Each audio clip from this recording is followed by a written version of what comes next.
Hello, happy Thursday, everybody. Doing true crime tonight.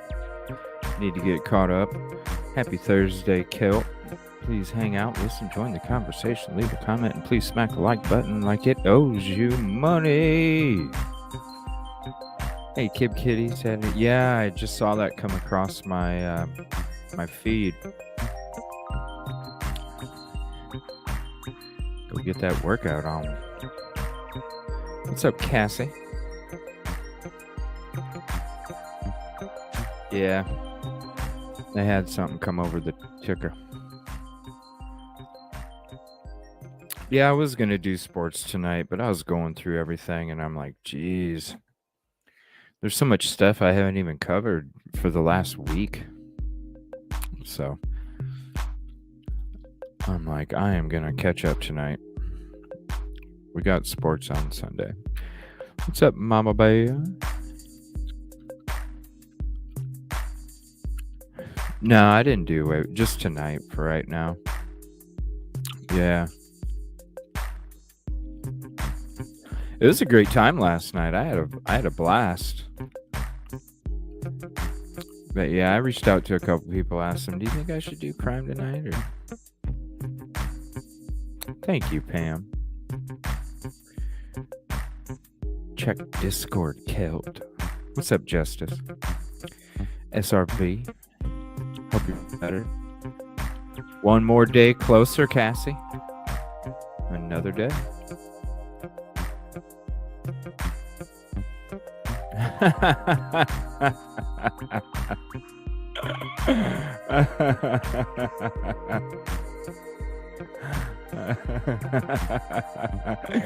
SRB. What's up, Detective Juan?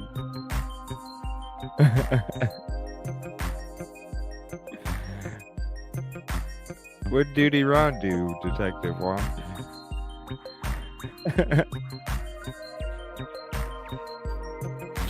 Excuse me. Oh my Lord, Justice.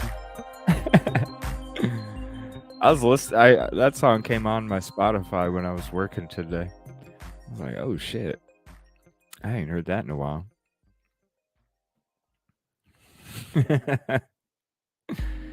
Yeah, it is a bad week for weather. Oh my gosh, I didn't even get to get into the Ryan Hall y'all stuff. Maybe I will today.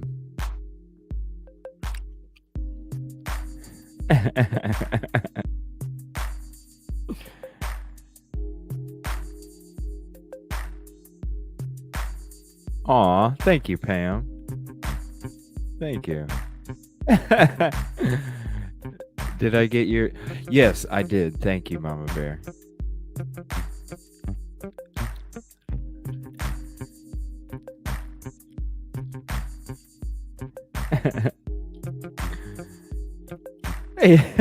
Right, Cassie? I did a little bit today at work. I was like... I told my coworker, I was like... I gotta re-listen to some of this shit. I had so much shit going on. I wasn't able to pay attention to half the shit. I need to know what the fuck was going on.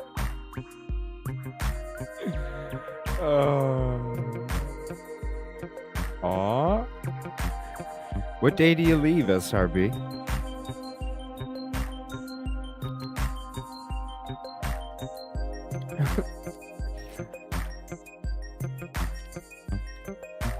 Retired detectives, bro.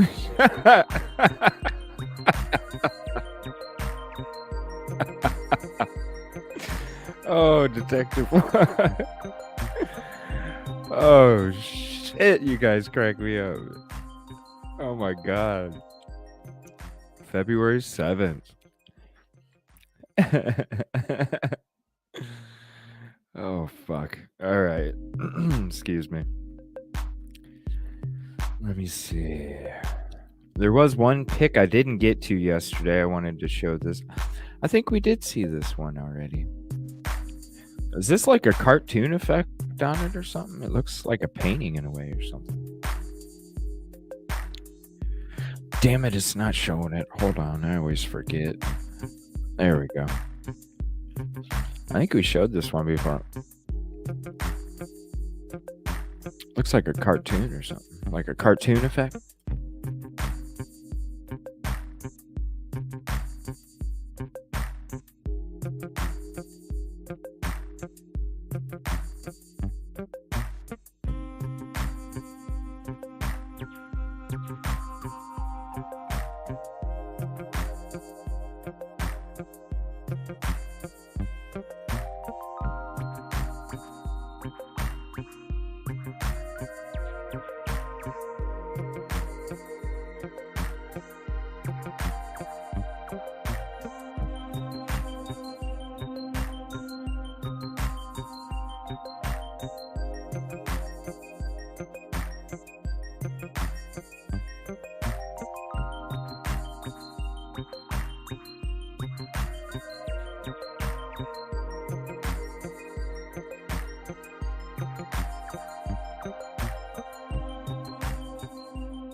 Son of a bitch, I did. Bautismo is your friend, Justice. Bautismo is your friend. I don't know how long I was muted for. Shit. I hate this. I thought I need like an actual light in front of me or something. Bautismo is your friend, Justice. Chicka, chicka, chicka, chicka, chicka, chicka. The palm mute only sounds good with a wah-wah pedal, Detective Juan. Just the wah-wah pedal. Okay, this is a link from Mama Bear. Conflict of interest in Brian Kohberger case leaves legal experts stunned. 54-second video. Whoa! That's some bass. I'm in a fucking strip club.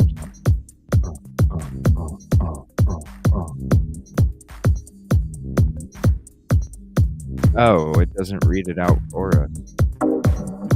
Ooh, hey.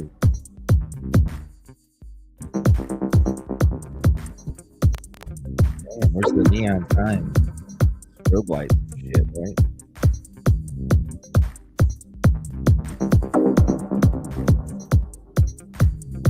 Like I'm at a fucking rave. What the fuck?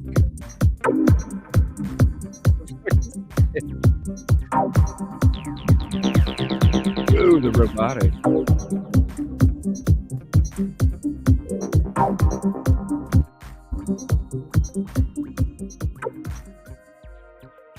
Damn, that was weird music. I like it though.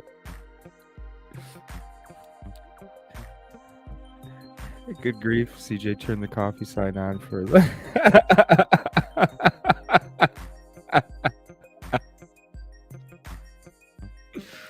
Oh my god.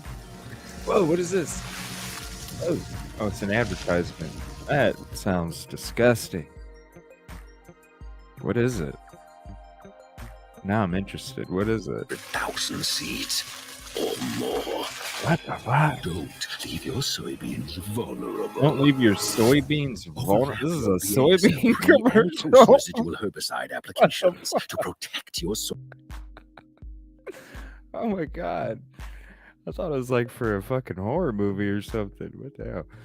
Alright. How do I get rid of that? Let me see here. What's up, Cherry? Fucking crazy. Oh my gosh, Justice, you fucking nuts. Boots and cats.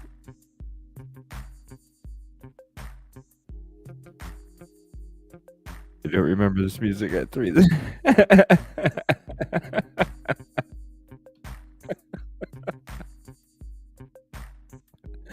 Oh, shit.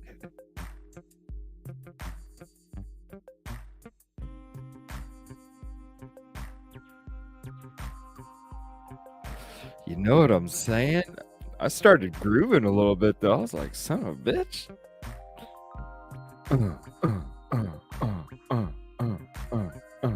I want to listen to that again. Hold on. We're gonna listen to that again. Can we? Soybeans No. from planting. It's not letting us. You son of a bitch. Oh, it took me to the fucking soybean website. Can I watch the commercial on here? No. Damn it. How do I replay the commercial? Damn it. Through crop canopy. No. Alright. We'll just go read this. Is it? Oh, you were up all night?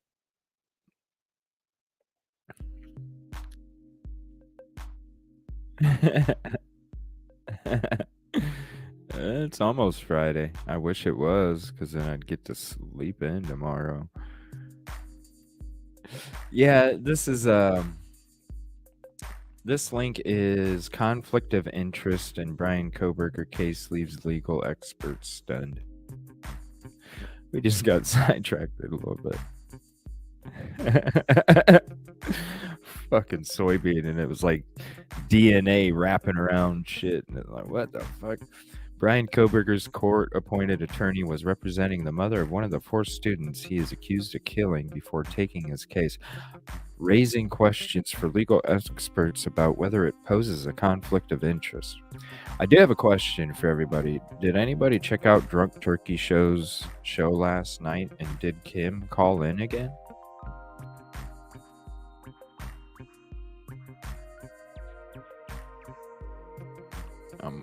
Does anybody know if Kim called in? I didn't get to check it out.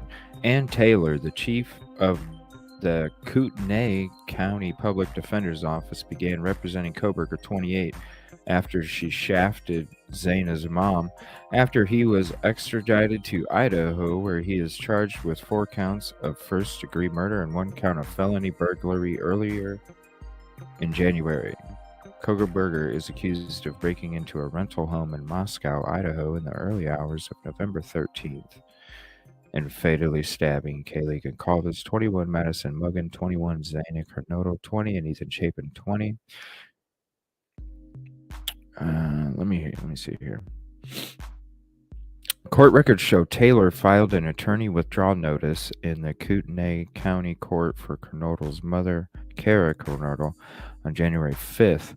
The same day, Koberger made an initial appearance in the Latah County courtroom. The substituted attorney, Christopher Schwartz, is listed as conflict public defender in the court documents. Conflict public defender?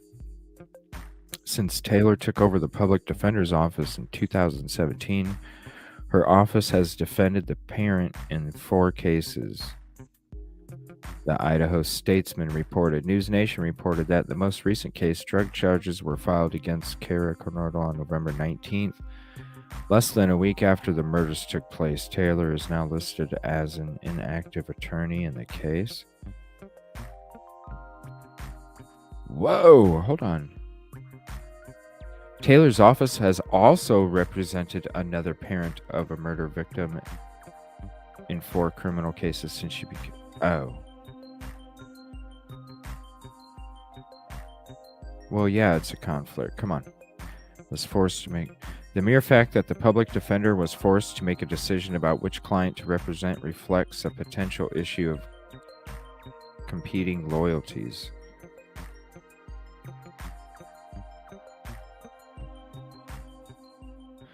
Taylor may have withdrawn from the active case involving victim's parent when she was assigned the Koberger case, but she can't unlearn the information she acquired in that course of those earlier representations. He said, we have no idea to what extent that information might include the murder victim. So she was actually assigned. Let's see, further murder victim is charged with a homicide.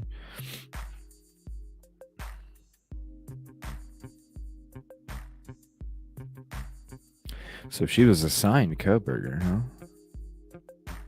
If so, Taylor may have to wall herself off and have another attorney handle the parent witness. Oh, is that how she's going to get away with this? If there... No way. If the wall does not effectively maintain the confidentiality of the parent communications, or if the wall would not allow Taylor to effectively represent Koberger, Taylor would have to withdraw from the case entirely. If there is an actual conflict, it may be imputed to the public defender's office, disqualifying anyone in the office from representing Koberger. Huh. So she could have some other fucking attorney step in for her if her mother ever gets called up to the stand.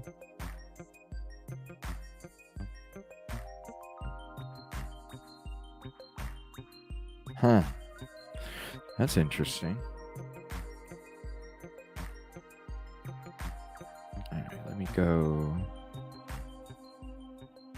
Let me see. Let me go to chat real quick, and then I'll go to the next link. Let me see here. Hit the button. Yeah, I hit the play button, and every time I kept hitting play, it either paused it or kept the commercial playing. I couldn't refresh it. I wanted to watch it again. She did not call in, but they did talk about her on the show last night. Okay. Well, was it just about more fact checking, or do you know what they talked about, Kip Kitty? Grey Goose. Oh my gosh. I ain't heard of Grey Goose in a long time.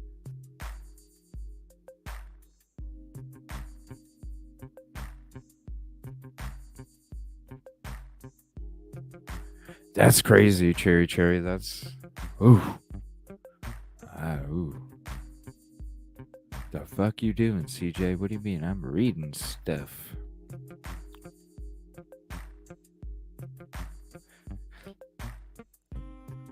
Oh, this is a while ago. My bad. Shit.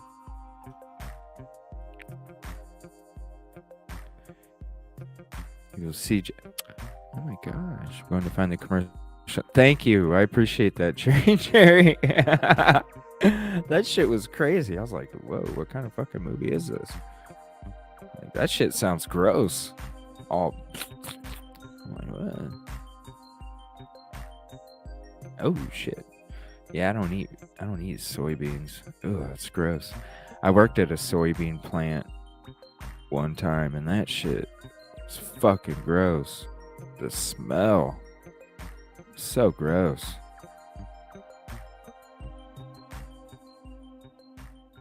Yeah, there's a lot of soy these days. No, above the large B. Oh. What'd they think? What did they think in their new show? I guess I'll just check it out sometime this weekend or something. I don't know what everybody was in fuss about Chronicles of Olivia, because I thought she actually did a very respectful job when it came to her video that she did with the call with the mom. Like, she bleeped out the names. Other shows weren't bleeping out names. They just let that shit fly. So I don't understand why she's getting the heat that she's getting, because like, I thought she was pretty respectful, honestly. What's up, ATS? How you doing? Thank you for hopping in.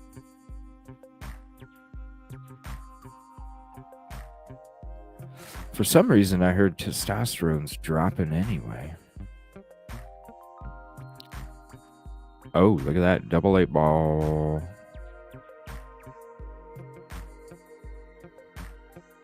Huh.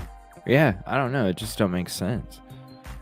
Unless, well, I mean, I did hear that she aligned with somebody that is quite the what do you call it?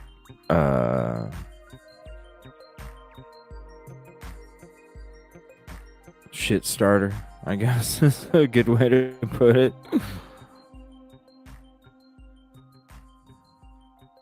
That too. Yep. The plastics getting absorbed into the animals and shit. Yep, I did see something about that too. Yeah. I heard that, Kel. I've heard that before, especially in the water, in the ocean, in the fish and shit. It just becomes part of their structure. It's very odd. And then it gets into their... Yeah. That's why, like, you see them big pools of freaking pollution out in the ocean and stuff, you know, the swirls and shit. You're just like, damn. Let me see. Let's go to this next link here. I was unable to forward the YouTube link, so I took a picture of the creator and the topic.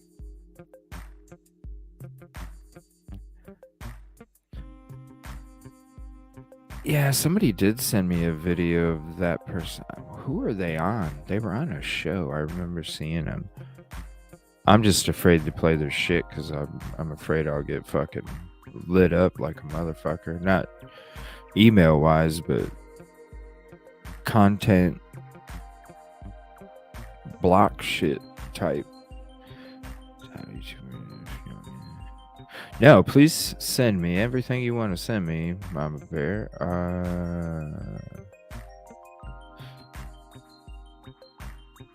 Yeah, I don't know about that guy yet. I have to check him out some more. But I did see him on a show. What show did I see him on? He was on somebody's show. I mean, the dude sounds familiar. I'm trying to remember where I seen it. It's not ringing a bell. I know I've seen it before. All right, let me go to my folder here.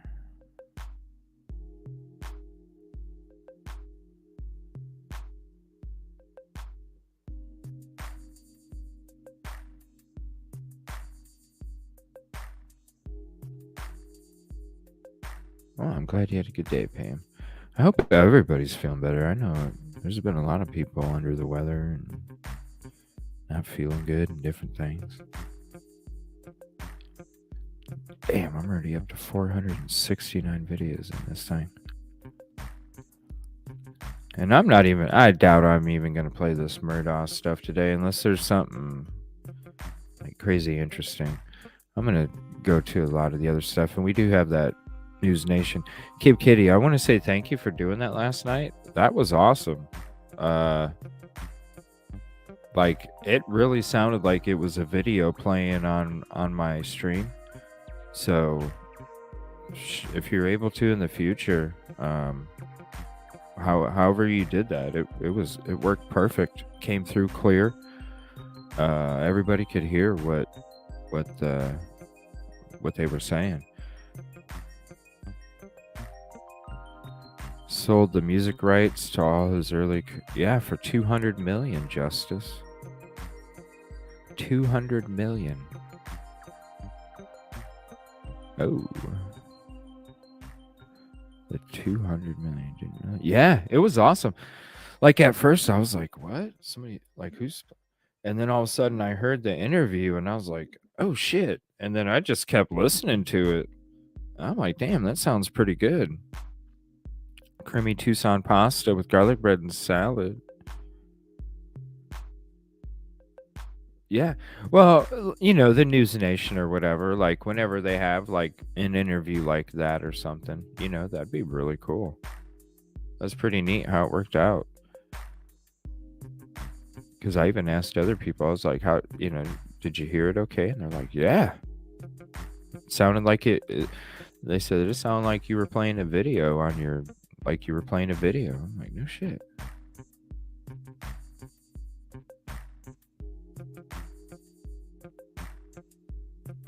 So yeah, that worked out pretty good. All right, let me go. Let me see here. I'm going to play this real quick. It's not a very long video, but it does, like it lets everybody know, yeah, they are confirmed, unfortunately.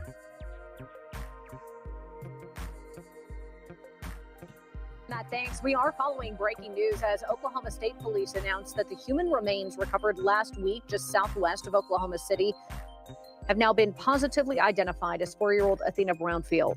Court documents released say Athena died on Christmas. They also claim she was beaten to death by her caregiver and then buried. Athena was discovered as missing when a postal worker found her 5-year-old sister wandering outside alone. The child's caregivers are both behind bars. Ivan Adams facing first-degree murder charges, and Alyssa Adams being charged with child neglect in Athena's death. Stay with 5 News for updates as this story develops.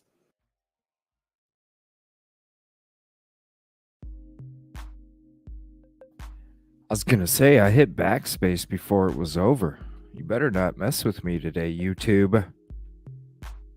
Send me to the top and shit. Okay, so we're going to go ahead and go to this video here. Okay, yeah, we got to listen to this again. This is crazy. This is what we listened to last night when Kid Kitty was playing it on the phone through the panel. It was awesome. But we definitely need to listen to this again. There have been conflicts of interest with attorneys for far less than this. I mean, let me give you an example. If you think that perhaps some point you want to divorce your spouse and you have a conversation with a couple of lawyers, your spouse can no longer retain any of those lawyers just because you had a conversation. So this woman, Kara Northington, whose daughter was violently murdered in Idaho, one of the Idaho 4, those 4 students killed in Moscow at the University of Idaho. She is now facing the reality that the person she trusted most with 4 of her cases is now representing her daughter's accused killer. Here's that conversation. So Kara, what was your first reaction when you learned that your former attorney is representing the man accused of killing your daughter? I'm heartbroken. I'm heartbroken because I trusted her. She pretended that she was wanting to help me, and to find that out that she's representing him, I can't even convey how betrayed I feel. Have you had a chance to speak with her about this? No, I haven't spoken with her. I found out through a friend who found it on Reddit. So, you found out through a friend through social media. You weren't notified by Ann Taylor, your attorney, herself? Right now. And have you tried to reach out to her? No, I just found out today, literally. So, yeah. So, I mean, just so many thoughts.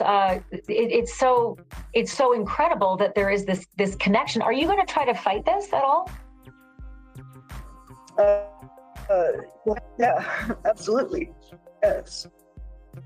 Because as I understand it, this would require a waiver, something that you sign and that he would sign in order for her to go ahead and be able to do this legitimately. I can imagine the way your reaction is that you are not interested in signing a waiver to allow her to continue on. Right, exactly. And I'd already given her power of attorney. I'd already signed over power of attorney so that she could help me with getting into rehab and whatnot.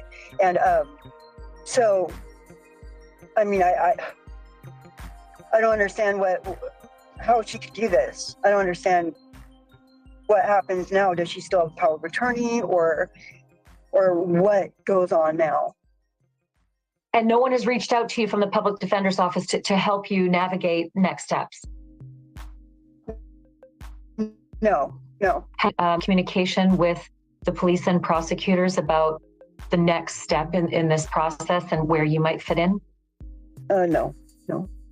And do you want that? Do you want to be in communication with them to understand what's happening and what they're going to be doing as they move forward in prosecuting him? Oh, yeah. Yes. So no one has reached out to you? No. Not the prosecutors anyway, no. Who have you spoken with? I've honestly, just media has been getting a hold of me. Do you feel like you're being left out of this process? A little bit, yeah. Had you ever heard the name Brian Kohberger before? No, I have not, no.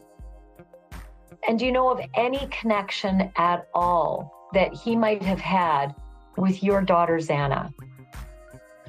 I can't imagine. I can't imagine that she had any connection with him. He's quite a bit older than all of them, and all of their friends, really. I mean, they didn't really hang out with a lot of older people. So I don't know if they knew him, or, I mean, they could have, because he did attend school at WSU, which is another thing. My oldest daughter, Jasmine, attends school at WSU. And so the fact that the law enforcement knew who he was from the get-go and didn't warn us to keep Jasmine home from school, that just, I'm just beside myself.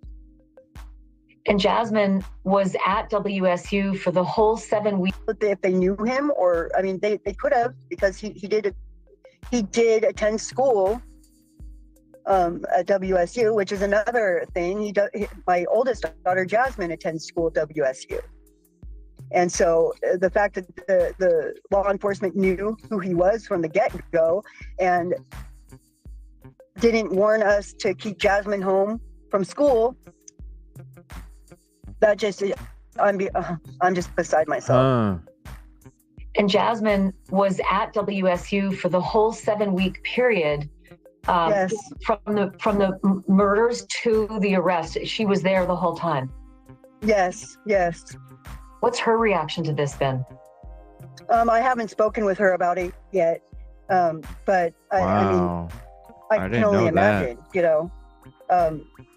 She was adamant about going to school. She wasn't going to let this keep her from going to school. Wow. But I think it would have been different had she known that Xana's killer was going to school with her. From what you know, no connection that you know of anyway between Kohberger and Xana.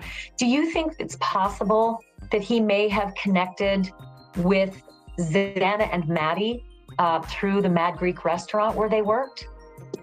That is a possibility. I mean, I'm sure they connected with a lot of people that way, and that could very well be how they connected with him. Thank you for watching. Go to newsnationnow.com to find News Nation on your television provider, and don't forget to click the red subscribe button below to get more of News Nation's fact-driven, unbiased coverage. Man, I didn't know that. Oh, come on, YouTube. What are you doing? I didn't know that Jasmine went to school at WSU. What the heck? That's messed up. That is messed up. Ellie knows who it is. He's going to the school, and they're like, man, what if she could have been a target next, you know? And then, man, That the grief ever gets any.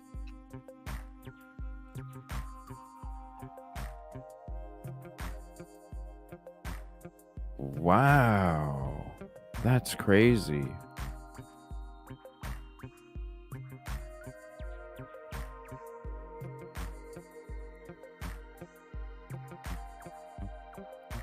That's nuts. Better, really. I just think that she would want all of us to live our best life and remember the good things about her.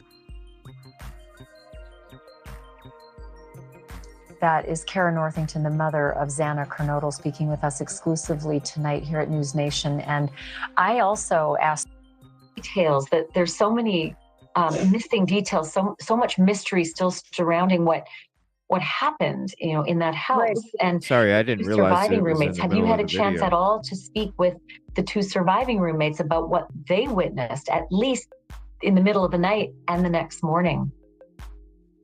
No, I haven't got to speak with them at all.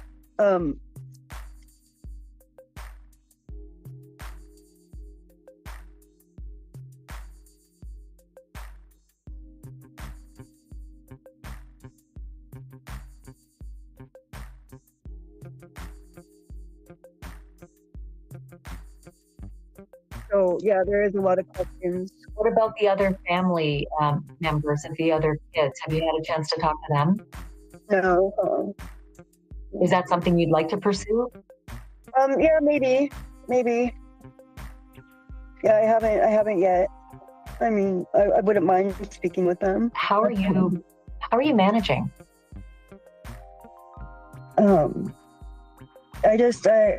have my friends around me, and honestly, I watch a lot of Xana's TikTok videos, and that helps. But yeah, I'm managing as best as you can, you know. Is there something you can tell us about Xana, the girl you knew? Xana was tough. She was strong. She was funny. She just couldn't make you smile.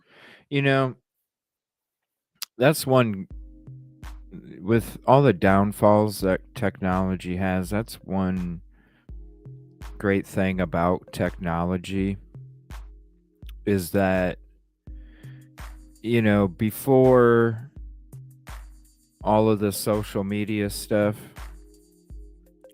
you would have to remember your loved ones that had passed through memory,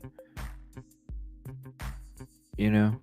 And one awesome thing about technology is, you know, with anybody that creates content, when any of us are gone, you can still go back and watch, just like, so you don't have to rely on only your memory. You can actually watch emotions and hear the voice and movements and, you know, all that stuff. It's just one awesome thing. And that's, you know, I bet her mom appreciates those TikToks, you know, not having to rely on some memory that could fade over time.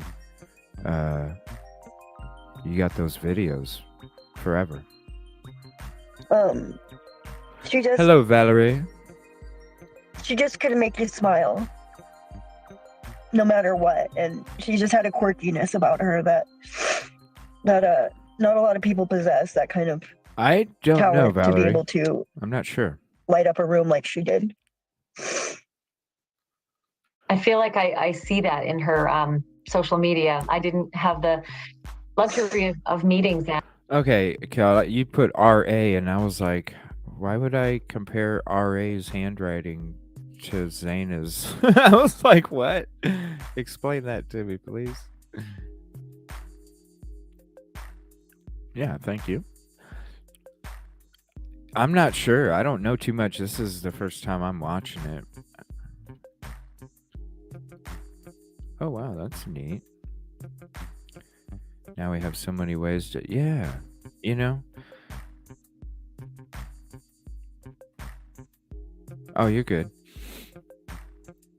Like these YouTube videos, you know, they'll always be there, even if I'm not. Anna, but I feel like just looking at her social media, there's such a carefree spirit, and she definitely looks like she had a real tinge of being the comedian, you know, in the room. Did I catch her right? Did I describe her right? Yeah, exactly. Yeah, I think you can see from her TikToks, you know, just how funny she was, and how carefree and just funny. She was funny. Are you going to be okay moving through this process?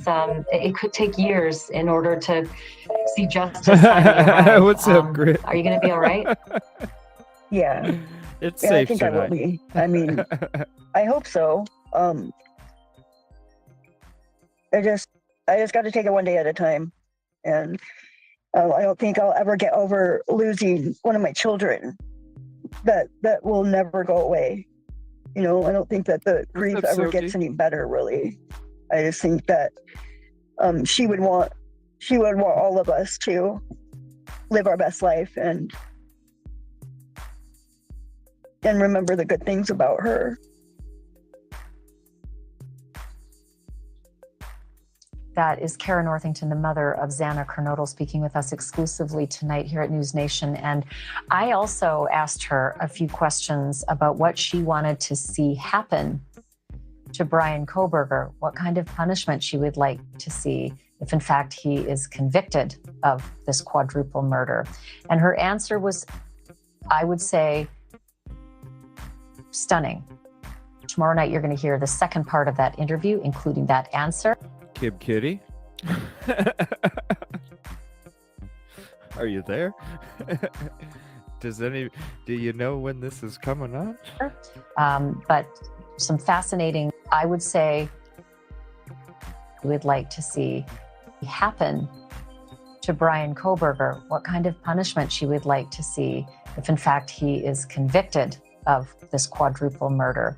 And her answer was, I would say, stunning. Tomorrow night, you're going to hear the second part of that interview, including that answer, but some fascinating insight into this case and where she stands at this point. Thank you for watching. Go to newsnationnow.com to find News Nation on your...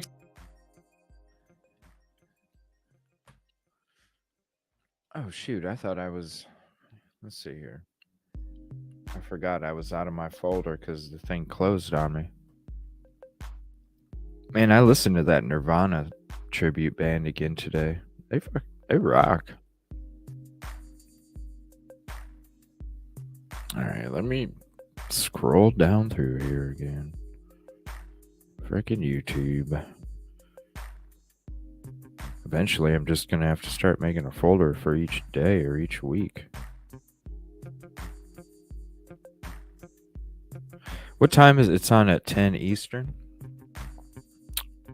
Okay, so we got about an hour. That's cool. Oh, man, all these videos. Come on. There's a lot of stuff I haven't even got to, like Quentin Simon stuff. Leilani.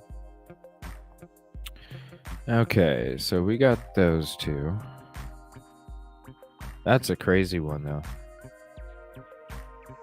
Alright, let's go through the videos from today. Did Kohberger make Reddit posts on how crime unfolded before arrest? I don't know. I mean,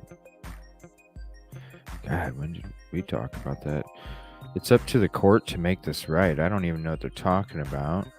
Probably Murdaugh. Asteroid the size of delivery truck coming exceedingly close to Earth. Huh? Oh, her court date was moved. That's it. History-making asteroid heading our way. It will not make impact. NASA says a newly discovered asteroid will pass just 2,000 miles above the Earth's surface tomorrow afternoon. It's about the size of a box truck. JPL says it's one of the closest approaches to the Earth's surface tomorrow afternoon. The asteroid will pass just 2,000 miles above the Earth's surface. 2,000 miles? Look at how fucking close that's coming. Oh, it's no big deal.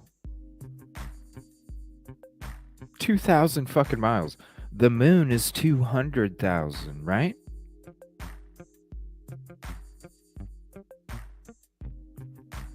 That is fucking close.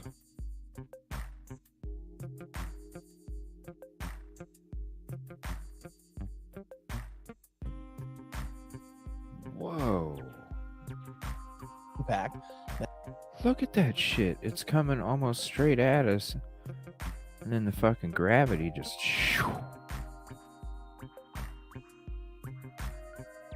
Whoa.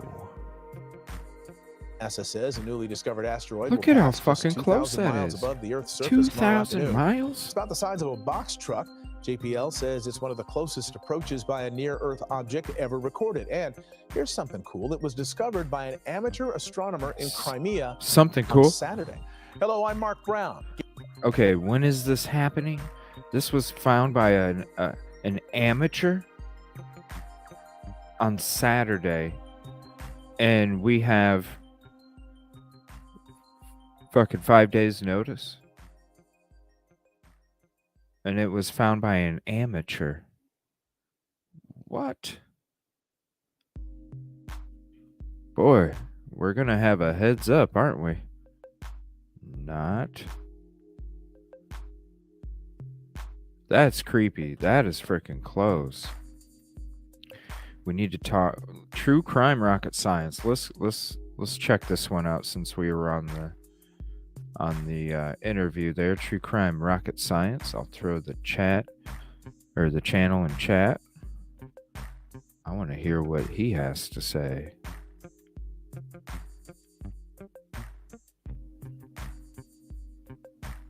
That's great. Is there a tracker on YouTube? Yeah, can you send it to me if there is? Oh my god. Hello and welcome to True. Oh my gosh.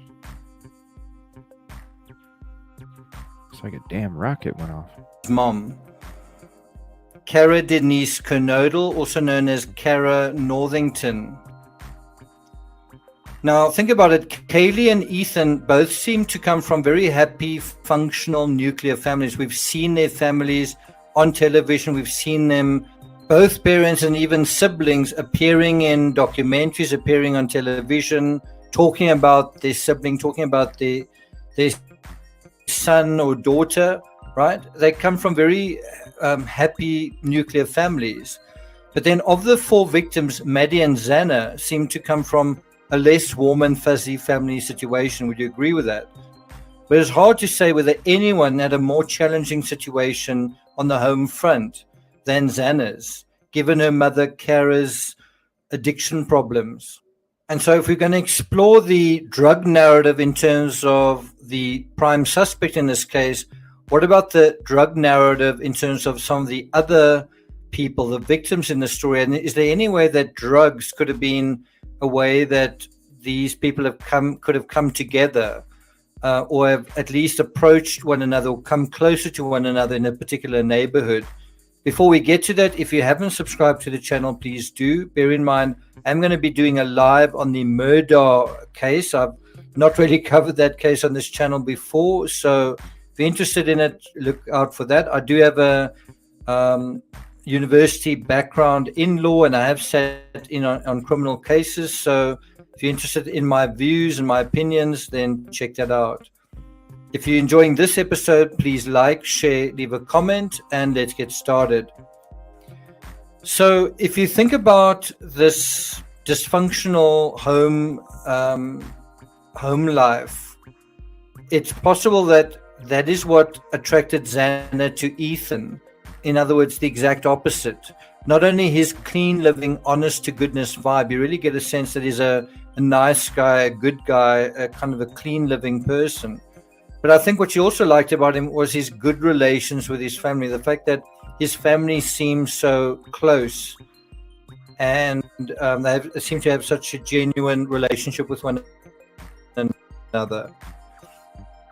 And in a situation like that, they could kind of take Xana under their wing as well, and sort of they kind of become her family by extension.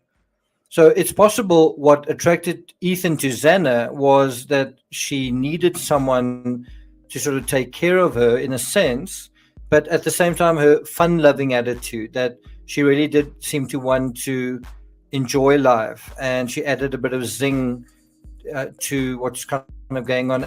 Some of that may have been an attempt to escape from or deal with her not so pleasant home situation. It may have been a kind of escapism. One does have a sense, even in the aftermath to this case, that Xana's mother has been so wrapped her own life and her own problems that Xana's death is hardly registered with her. You might think that that's a cruel thing to say, or that people deal with death differently. But if you actually look at some of the information that has come out, that Xana died, her mother was basically in trouble over drugs. In fact, just look at I think that that's a cruel thing to say, or that people deal with death differently. But I'm posting anonymously because Brian is my family and you people in this group act like vultures and rabid raccoons.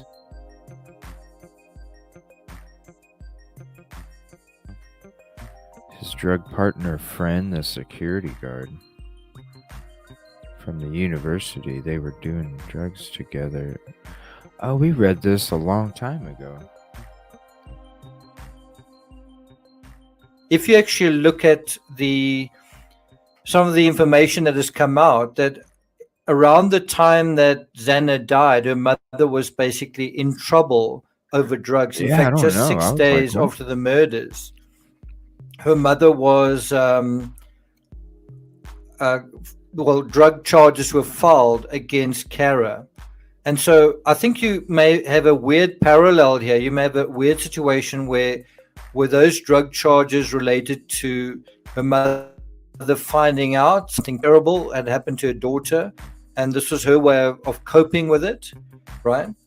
And in other words, in that place of devastation, place of grief, that place of heartache, but also to some extent a place of being lonely and that sense also of just the injury caused by this unknown perpetrator taking her daughter away from her. And then also possibly could a similar dynamic like that have played into the psychology of the killer. Also someone who was on the outside dealing with a tremendous sense of loss or grief. And how then did he deal with that? If we go to the coverage from News Nation, and this was put up, I think, yesterday, we get a different name, Kara Northington. I'm not quite sure whether she's married since then or if she's reverted to her maiden name, but Kara Northington and Kara Kernodle are sort of the same person. Anyway, the article says that she's facing the harsh reality that the person she trusted most has now dropped her case. Now, I must say, you sort of wonder, is she facing the harsh reality, or is she actually trying to, isn't that what she's been trying to avoid?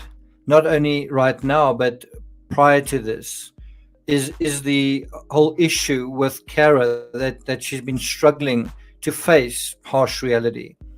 But in particular, she's not happy that Ann Taylor, the chief of the Kootenai County Public Defender's Office, she's withdrawn from Northington's case, from Kara's case.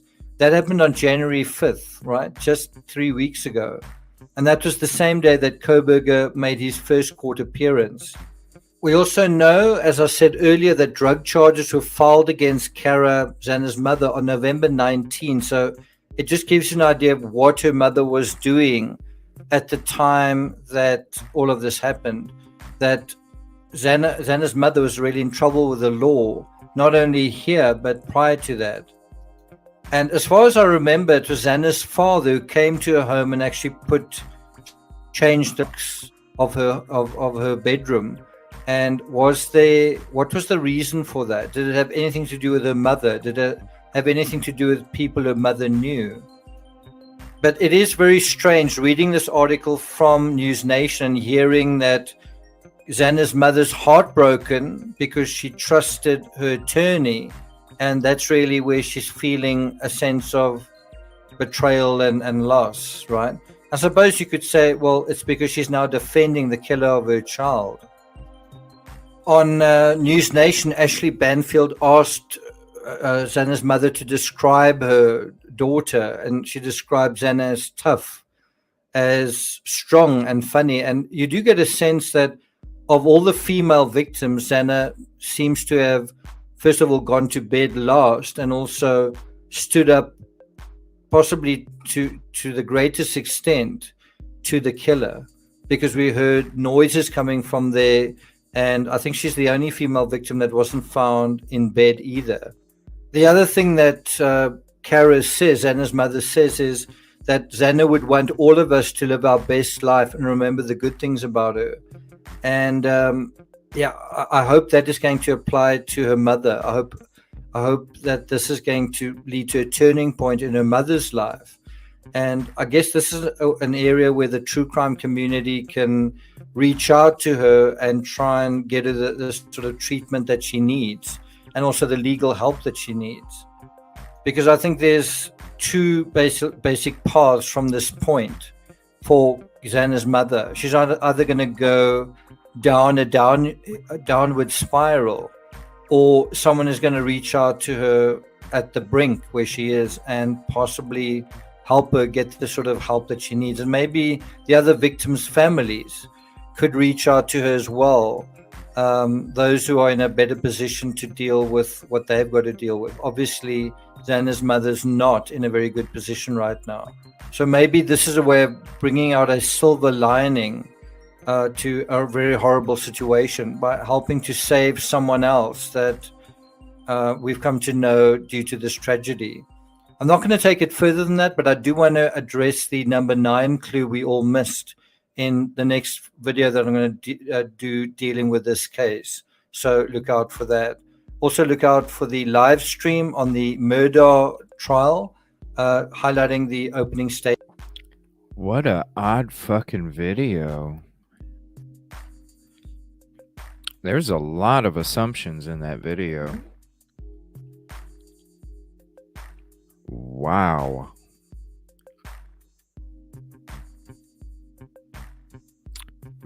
Very odd video.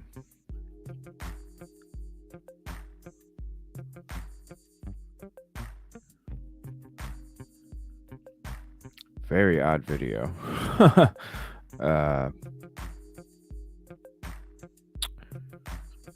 Yeah. Very odd video. Right, Mama Bear?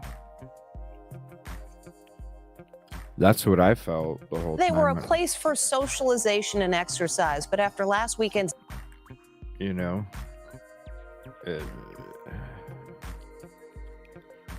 Like from the beginning, I was just like, I heard the one comment and I'm like, okay, well, he said some weird shit in the past. But most videos tend to be pretty informative. And then that one, it was like one after another. I was like, whoa. She just lost her daughter. You know, and if somebody's... I'm sure a lot of us have family members or somebody that is struggling like that. And if something happened like that, yeah, you're going to be worried about a family member resorting because of a catastrophic event that takes place that you never think is going to ever happen. They don't call it a crutch for a reason. So when you're falling down, you're going to go lean on your crutch. Oh, wow. Yeah, I know. Most of the time, it's pretty informative. I mean, there's been a couple videos where there's a couple comments and you're just like, what? But that was about it. That was about it. But that one, it was like, wow. Yeah. All right. We're going to go to this topic. I didn't know it took cops 5 hours for the alert. What?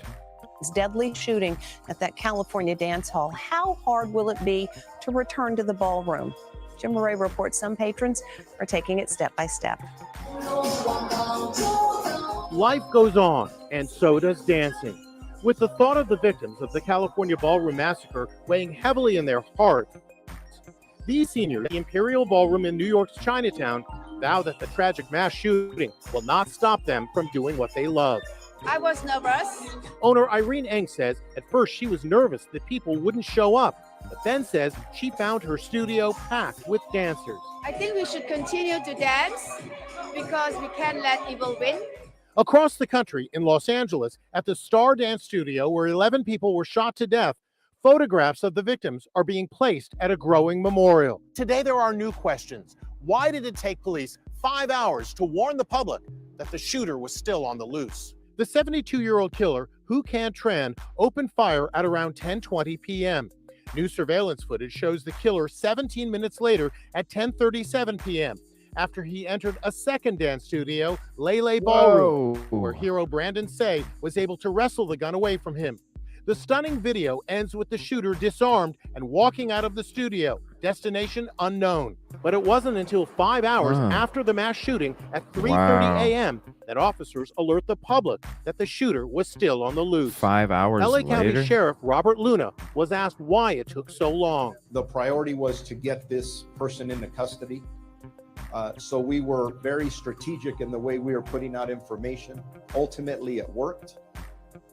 We will go back and look at, as we always do, about what worked and specifically what didn't work. Security consultant Brian Higgins. I don't know how you could be strategic by not letting the public know that there's a danger. There's a threat out there, but they are not apprehended, who was armed, and you can assume that this person is very dangerous. Just like Jasmine going to WSU at the same time BK was. That's fucking creepy too, and then the cops knew.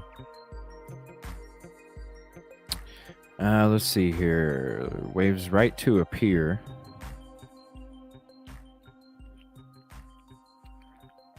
Is not a gateway drug. Manhunt under... Yes, I did want to check this out real quick. Manhunt underway after attempted kidnapping of 9-year-old Poe Unified student.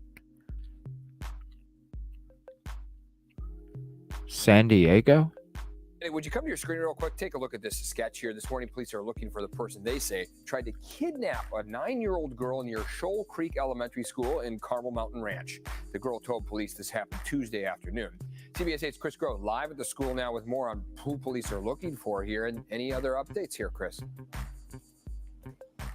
Yeah, and so far, the latest update right now is the fact that they're trying to get this sketch out to as many eyeballs as they can so that they can try to see if they can get this person. When were you able to wear a hoodie and a flannel coat as a news broadcaster? That's odd. In custody to, again, make sure that they're no longer out on the street. So let's show you that again, this sketch here for a little bit here. Again, this person being described as a Hispanic male, 5'11", but last seen wearing a face mask, having the strong scent of alcohol on them. That's what this little girl told police, but was last seen wearing dark pants, black shoes, and may have had a backpack on. Now, 5'11", again, with a slim build. As far as what police have told us, this again happened on Tuesday around 2 o'clock on a pedestrian bridge just a short ways away here from the elementary school. The cross streets were Shoal Creek Drive and Stony Gate Place. That 9-year-old girl was waiting for her parents to pick her up, and that's when she was approached by this man who told her to follow him. She was able to not only refuse, but escape and run to safety to another family.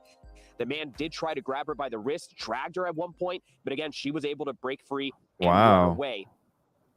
Now, I want to show you what the Poway Unified School District is saying. This is a letter that went out to families. In part, it said, quote, "We are sharing this information with the larger community because the suspect has not yet been apprehended, and we wanted our families and staff to be on high alert, especially if your children attend Carmel to and Mountain from school near Shoal Ranch Creek area. Elementary School and the Carmel Mountain Ranch area." Unfortunately, that happens everywhere. Let me see. Passengers escape after bus plunges into reservoir. Sorry, I'm just going from the bottom to the top. I do need to get into some more Idaho. These commuters weren't expecting to have to swim to their destination. Luckily, everyone on this bus made it out all right after it drove into a reservoir in Turkey. Reports say the bus was boarding a ferry to get across a lake when the driver lost control of the vehicle and it plunged into the water.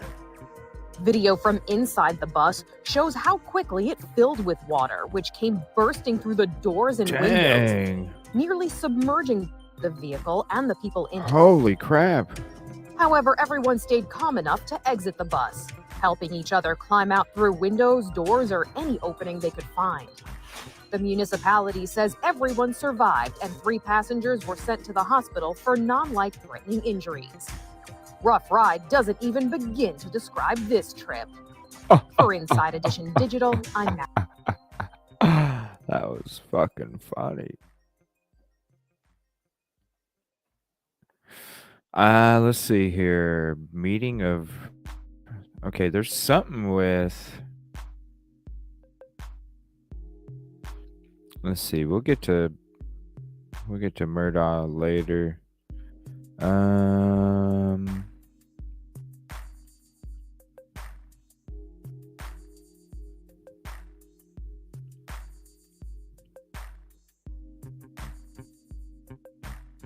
Oh, this is about that 6-year-old student and that teacher.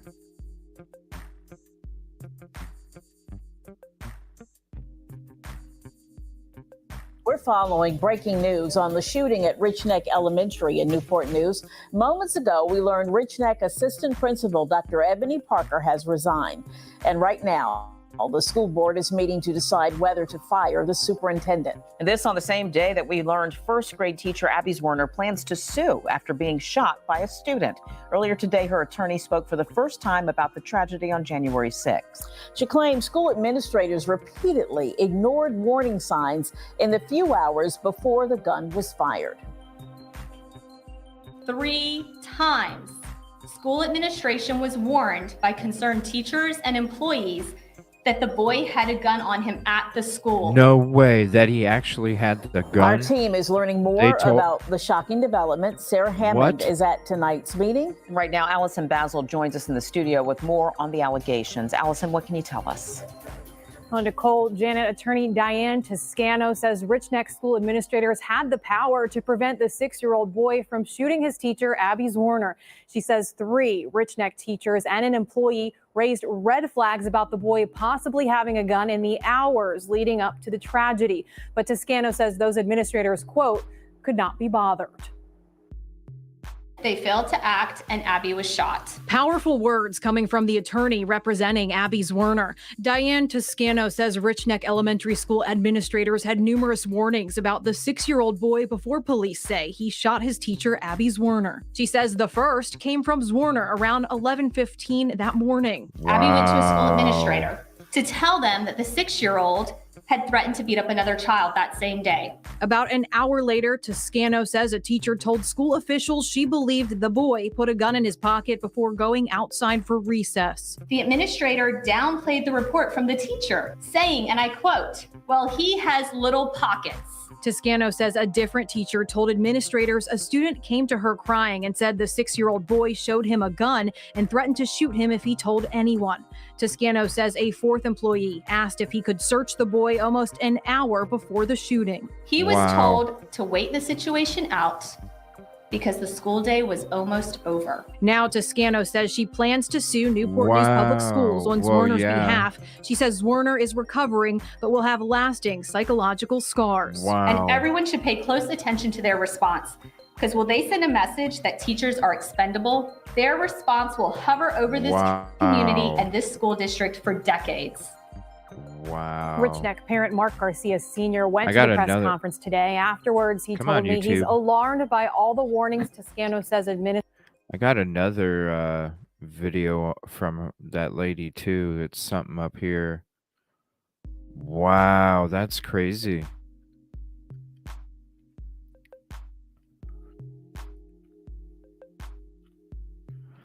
All right, we will get to that one. I know it's up there somewhere. Sought police job. Now, we did hear that. What are these, the documents?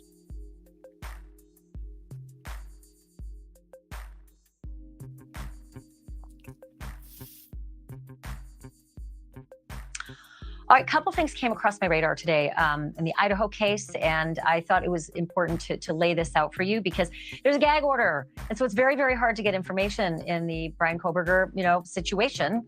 And not only that, we're not going to get a court date till June. So when something does happen, that matters. And 3 things happen. So first of all, 2 people in this case, a victim, Kaylee Gonzalez, as well as the defendant, Brian Koberger, both of them are said to have had contact with the police. And Kaylee's contact with the police before she died was because she wanted to help them with a missing woman case. You just saw that. We'll put that back up again, that split screen. Kaylee called in a tip about a missing woman case because she was a big crime junkie. And so that was an unusual detail. And then it turns out that Brian Koberger had actually had a relationship with the police because he wanted to get a job with the police and actually wanted to intern with them just in the months before the killings. That was weird. And then the weirdest thing of all, his attorney, right there, with the blonde hair, it's Ann Taylor. She's a public defender. It turns out she's had a client before that is way too connected to this case, like way too connected to this case, because it's one of the victim's mothers, Xana Kernodle's mom. I want to bring in Brian Enton because I think his head was spinning probably more than mine. I know you're working on the Murdaugh case, but I had to get you back on all of these things. Let's start with the first one, and that was the Brian Koberger wanting a job with the Pullman police and having this whole gushing conversation with them about being an intern. Yeah, I think you described it the right way. Just weird, especially with what we know now. Granted, yes, he was getting his PhD in criminology and they work with the police department, but we have now found out that he actually applied to be a research assistant with the Pullman, Washington Police Department, and didn't just apply, but even had some kind of virtual interview with the chief. And we've been able to obtain one of the emails that he wrote to the chief.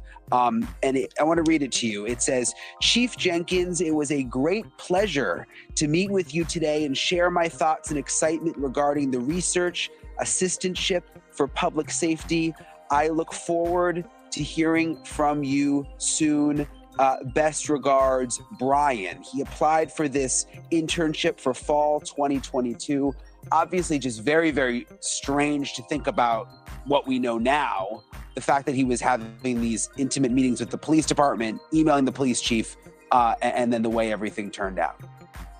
I mean, fall 2022 is exactly when the murders happened, November 13th. That's just unbelievable. But so here's the $64,000 question.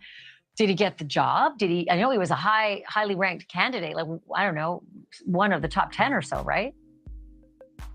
Yeah, it's a good question. We don't know. We don't know whether he got the job or, where this went from there. We just don't know. But what I can tell you is it is that very police department that was out there as part of the search at his apartment right there in Pullman when they pulled all that stuff out after he was arrested for the murders. And I'm looking at this. He was actually not one of 10. He was one of 4 finalists. He was really in the running, but I got to find out if he got that job. And then all of a sudden just, disappeared because, he was arrested. All right. So the next question is the one about Kaylee Gonzalez being a true crime fan and having interaction with the very police department that, is investigating her case. Yeah, this is sad. You mentioned it. We've heard from Kaylee's family before that she was a true crime fan, and this sort of backs that up. She had seen a poster of a missing woman, 62-year-old missing woman from Coeur d'Alene named Sharon Archer, and knew that this woman was missing. Apparently thought that she saw Sharon at a Walmart and knew enough to call police and was in touch with police in Moscow. Some of the same police officers who would eventually, sadly, be working on the homicide investigation involving her. Wow. But yeah, she saw the woman that she thought was missing and she made the call. And it turns out that she dealt with an officer that is now, I think, the lead, or at least one of the lead investigators in her murder case. Like I wonder, okay. If she was this much into true crime, right? And on these probably shows, message boards, Facebook groups, all that other stuff. And everybody's been always wondering how did he get connected to them? Maybe he first found out about her through one of the true crime channels.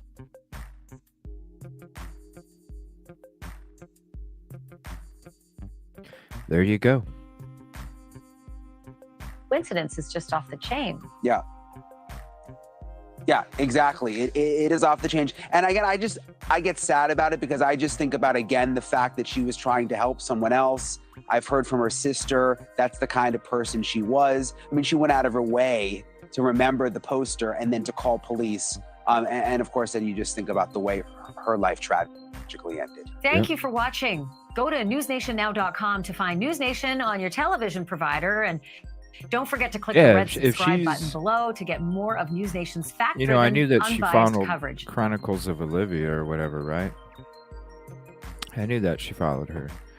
But the chance of him, connected this. But shit. How many of us have called in a tip, and how many of us are into true crime the way we are, right? Who knows? She might have been one of those people that used to be in the YouTube shows that we watch. There's just so many people typing, It just makes you wonder. Yeah, I think I'm at 195 today. Yeah. What's up, Ava? Good to see you back, Detective Wild. Yeah, so it's like, you know what? Maybe he came across her through a Facebook group.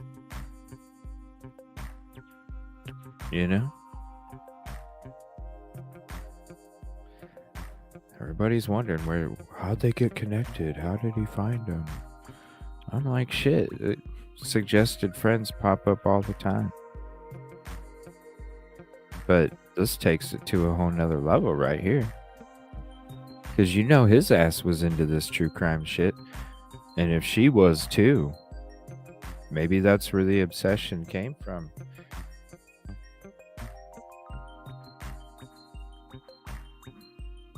She would be a perfect wife. We could be on true crime stuff together. I'm going to keep that video.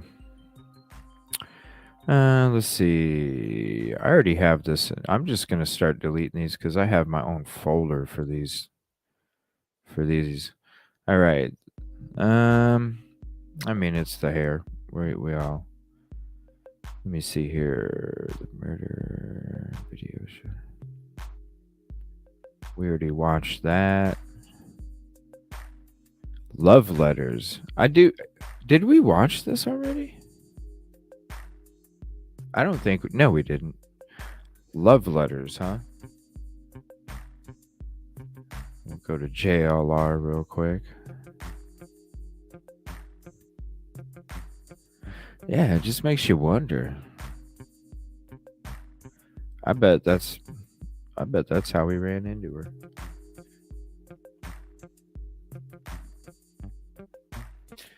All right, let's see this love letter shit. Look at his face on the thumbnail. Huh? What?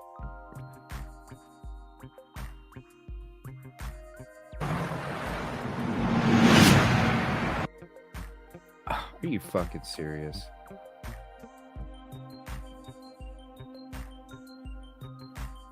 Fucking YouTube, man.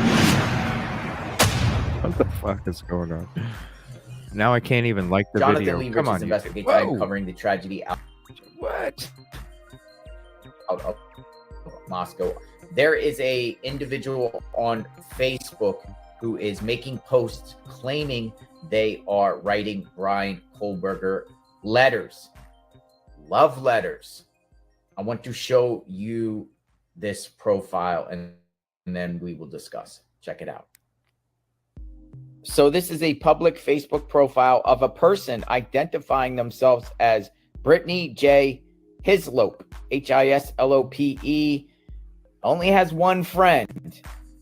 And if you go to this profile, you will see there are many, many posts about Brian Kohlberger that this person made, but this person... Yeah, one friend. Okay, that's nice.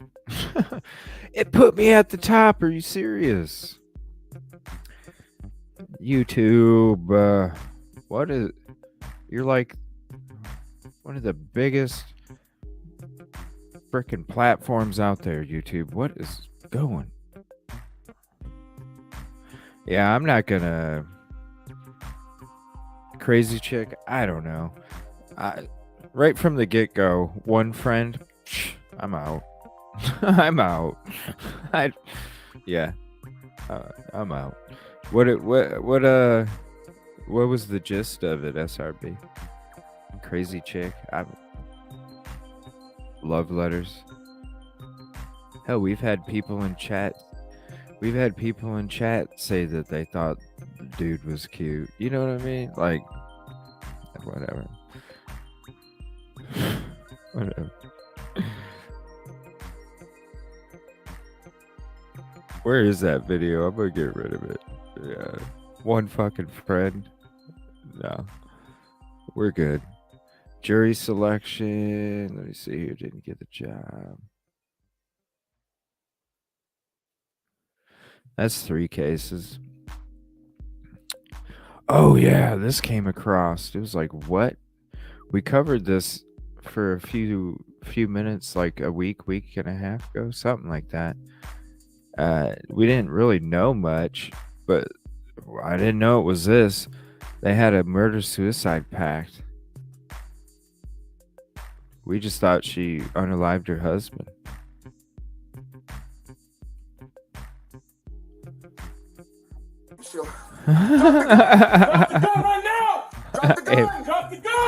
Body camera footage shows police repeatedly ask a woman to drop her weapon after investigators say she shot and killed her terminally ill husband.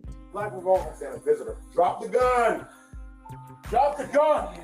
It happened on January 21st in Daytona Beach, Florida. What good is a body Investigators say cam a woman later if it identified shows as your arm the whole time? 76-year-old Ellen Gilland barricaded herself inside a hospital room with her husband. Move it over. Body camera video shows multiple What the officers fuck? called to Gilland. It's like asking her to covering drop the 3/4 weapon. of the camera. Drop the gun! Just drop it. Just put it on the ground and slide it away from you. Drop the gun! Investigators later determined Gilland and her husband, 77-year-old Jerry Gilland, planned the shooting about 3 weeks prior. The pair reportedly planned for Ellen to shoot her husband if his health did not improve. Whoa. Man, In the tell me what's fucking going hospital? on. Tell me what's I don't want to hurt Shoot him you. in the We don't fucking wanna hurt you. hospital? Tell me what's going on. A newly released affidavit shows multiple witnesses reported hearing a gunshot coming from the victim's hospital room. When they entered the room, Ellen Gilland apparently demanded they leave. After that, emergency responders spent about 4 hours negotiating with her. Just talk to me. 4 hours. Talk to me. What's going on? Why can't you drop the gun? Why can't you drop the gun? Still refused to drop the weapon. Officers attempted to tase her, but missed. That's when she fired another shot into the ceiling. After that, she dropped the weapon and was taken into custody. She now faces multiple charges, including first-degree murder. She's being held without bond in the Volusia County Jail. She's Reporting lucky for Law and Crime Network, she didn't I'm Sarah fucking... Gillespie. My gosh. Selfish fucking people, man. Who fucking knows where that bullet could have went, what it could have interrupted, what it could have... What the fuck? And she's mad because she didn't do the pact? Man, that's some bullshit. Yeah. Sorry. I get that. But in a fucking hospital? Right. I mean, I get that. Go to a park or something. I don't know. Like, go out into the woods. I don't know. Damn, in a hospital? What if a baby was in that room up above him? What if the fucking bullet went into a fucking compressed air or some shit? Next thing you know, that fucking thing blows up, and then how many people are dead up there in the room? I mean, my gosh. Oh yeah, for sure. I want that too, Detective One. That body cam. We should look up more about that WSU SWAT shit with that Kapaka dude. Leaks in the mind of a stalker. That's a long video. We might check that one out in a little bit. I did mention Ryan Hall, y'all, but I don't know if that might be outdated. These upcoming storms are getting bigger. I'll save that for the end. Let's see. We already saw that. I'm just going to start getting rid of these. Because I already have them in its own folder. I'm going to have a part 2 there soon. Okay, back in court. She basically just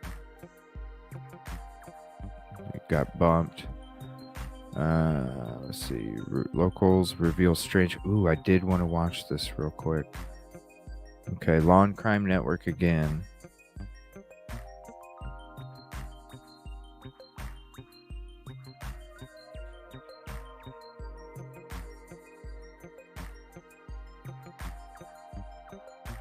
I feel like I was duped. I literally can't believe I had such a wrong impression of the man. The small town of Cohasset, Massachusetts was flung into the national spotlight in early January when Brian Walsh was charged in the murder of his wife, Anna Walsh. Cohasset residents say the news is still difficult to believe. So I did. I had to do a little searching, and when I saw his picture, I was stunned. Couldn't believe it. And like I said, he was always so nice when he came in here that I said, no, it wasn't him. Sarah Geddes, whose family owns Cohasset Pizza House, says Brian Walsh was a regular customer who visited the store at least once a week. She says he always had a smile on his face and usually came into the store alone. His order would always be ready, so he was never waiting for long. He'd always come in and go out, but he was always pleasant. He was happy, and that never changed. It was that same pleasant expression that Brian Walsh made outside the Quincy District Courthouse when he was first charged with misleading investigators in the search for his missing wife. I was like, no, you must have it wrong, but with all the evidence coming out, I mean, it's really hard to think it wasn't him. Last week, Brian Walsh was additionally charged for his wife's murder. Prosecutors revealed he made a series of incriminating internet searches after his wife went missing. A lot of them. At 5:20 a.m., he searched how to found a body. At 5:47 a.m., 10 ways to dispose of a dead body if you really need to. At 6:25 a.m. on the 1st, He didn't shake his head to that one, did he? To inherit. But before Anna Walsh went missing, Geddes said the couple mostly kept to themselves. I haven't really met any customers that had any relationship with either of them, which I thought was strange, because they lived in town for about 2 or 3 years, but they didn't really seem to make any friendships while they were here. Law and Crime Network spoke to Brian Walsh's landlord, who said the same thing. Walsh hardly ever spoke to him. While he did not want to give us his name or go on camera, Walsh's landlord said his rent payments always came in early and that he never thought twice about the family renting out the home. But it would be that same home where investigators would find blood and a bloody knife during their search for Anna. Oh, it was just like strange. It was just like movie-like, I felt like. It just like didn't seem real. Mary Kate Armstrong is a barista at Pour Coffee and Bagel Shop, less than a mile from the Walsh's home. She was always quiet, I feel like. I I remember seeing her mainly walk through here once, but this is like a long time ago, like months ago. And I just remember her being quiet. He just kind of looked like a creep. While the news of Brian Walsh's arrest came as a shock for the small town, in retrospect, some say the warning signs could have always been there. At first, when I looked at the picture, I said, there's no way this man is nice, he's happy, he's normal. But then a few days after they arrested him, and when he was coming out of the police station, he had that smile on his face.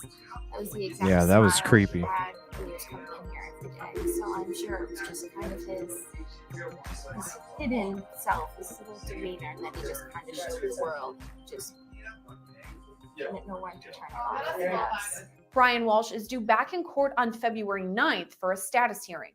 Reporting for Long Crime Network, I'm Sierra Gillespie. Pizza sounds so good too. Let's see here. Evidence and forensics. I do want to check out this channel. I do like Crime Stories Obsessed UK. So I will put the link to that channel in the chat. I want to hear what she has to say with all this. Evidence and forensics. Talk to us. What are you feeling?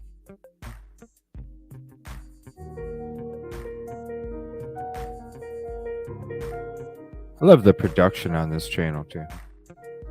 So neat. Authorities have lifted the lid on evidence found in the home of Brian Kohberger, marking the latest developments in a horror case that has gripped the nation for 2 months. Okay. Search warrant was executed I at am. I'm Mr. starving Kohberger's for apartment pizza. in Washington on the Oh my God. 30th of December. Sounds so This was good. the same day that he was arrested at his parents' home in Pennsylvania on charges of murder for Kayla Gonzalez, Maddie Mogan, Sana Knodel, and Ethan Chapin on the 13th of November in Idaho, Moscow. A record of evidence recovered during the apartment search was unsealed, revealing the seizures of 15 items, including receipts, hairs, a computer tower, and a disposable glove, amongst other peculiar items. But what significance, if any, can actually be gleaned from the list of evidence that has been recovered? Now, one of the outlets spoke to Dr. Monte Miller, a former crime scene investigator and forensic expert from Texas Department of Public Safety, and a former Right, FBI Pam? agent, Jennifer Coffindaffer, But we'll see. for their takes on each item. Now, Mr. Kohberger, as we know, is assumed innocent until proven guilty at trial, but is facing the death penalty if charged with murder of the 4 students. Now, in the search warrant, investigators listed items including stains, cuttings of a mattress cover, and a reddish-brown stain on an uncovered pillow, a dark spot.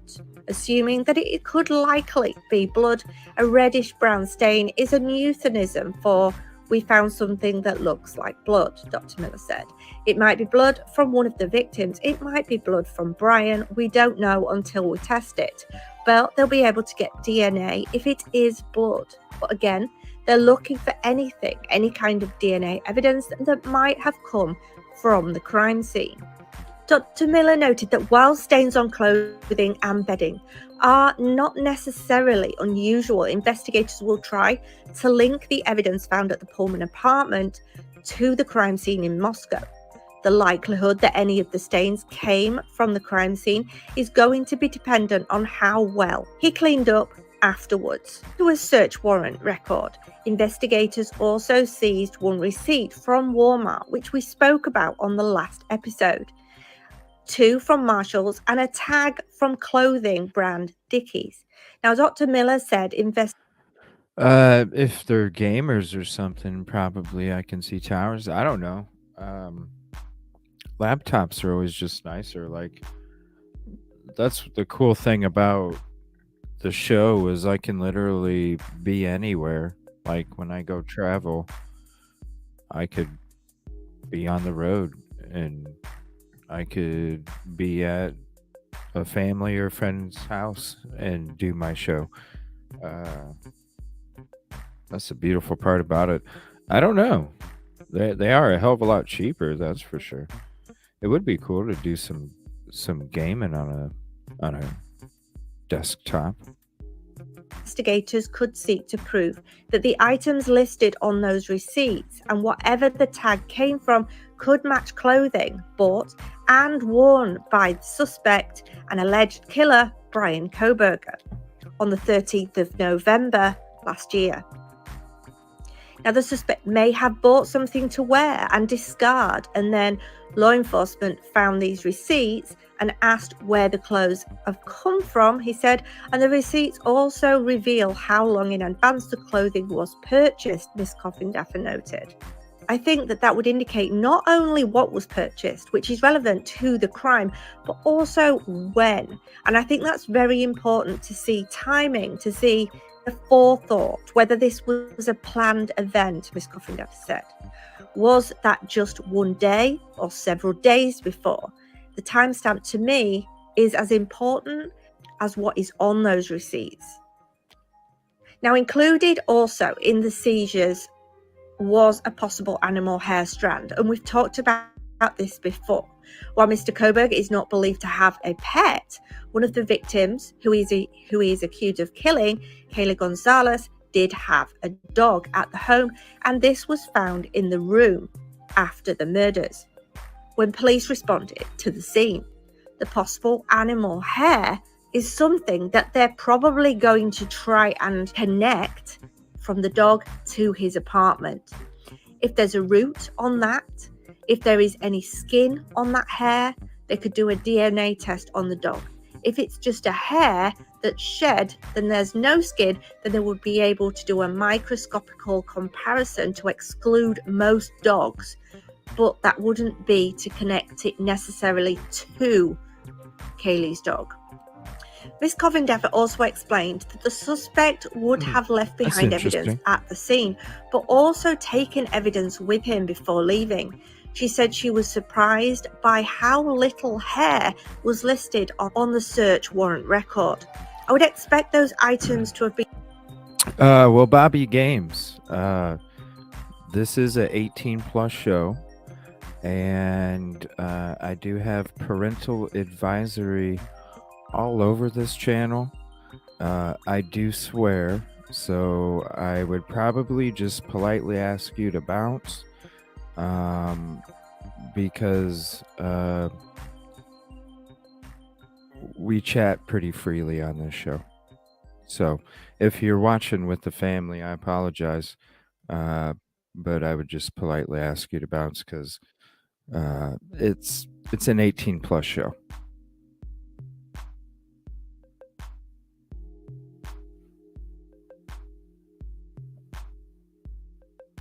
This is crazy, though. I didn't know about the pet hair being transferred to the killer, and then when he took off his clothing and then to transfer clothing to other items. So I was surprised not to see more items and more hairs, she said. Dr. Miller explained how the hairs collected indicated they had been found separately. They may have been collected 8 hairs in a pillowcase and collected one separately because they found it in a different place. And then somebody, when they collected it, just wrote hair strand instead of hair. Sometimes you write things a little differently depending on who it is that's placing the hair in the bag. Yeah, that's what I heard. The distinction between hair and hair strand is not necessarily meaningful, Miss Coffindaffer said, as there could have been more than one log keeper and the preferred wording over another. She also noted that overall amount of findings at the Washington State apartment was rather underwhelming. I would want to point out that it's not really as interesting to me what is on the search warrant as to what's not on the search warrant. As what's not on the search warrant won't return, she said, I just expected much more information. You know what I'm saying? So many Pam? hairs. It could have been a pet hair from the previous tenant that was embedded into the carpet. And, you know, like, it could really be anything. It really could. Expected fibers. I expected clothing to be taken, maybe a pair of shoes. In addition to the physical evidence, investigators could be looking into Mr. Koberger's behaviour, including computer searches, articles that he read at the time, maybe television programmes that he was watching in the weeks leading up to and in the aftermath of the murders, any gory films. They may be looking at what he watched. Did he watch the news? Was he keeping up with the case?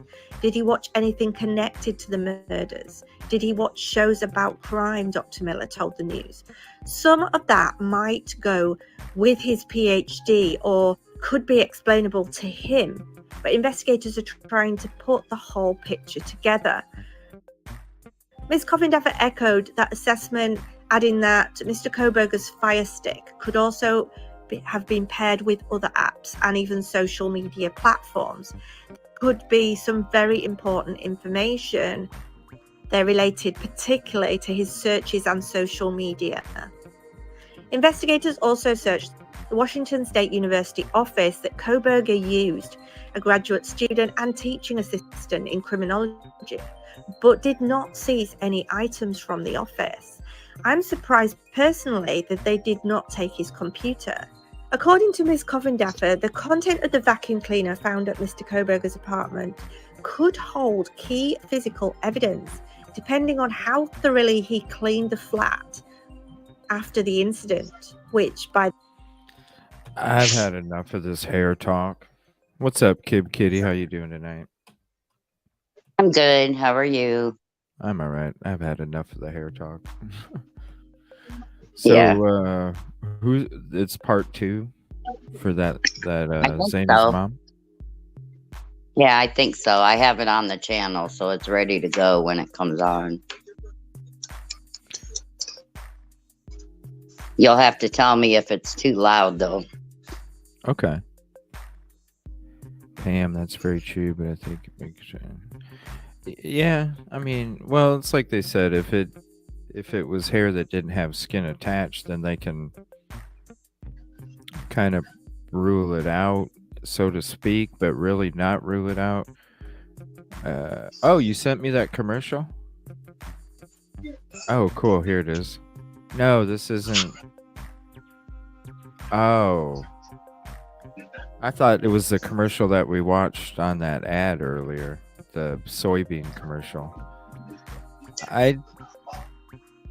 Can I get in trouble for playing a commercial?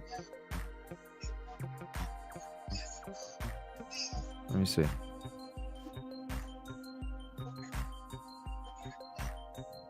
Pay my bill.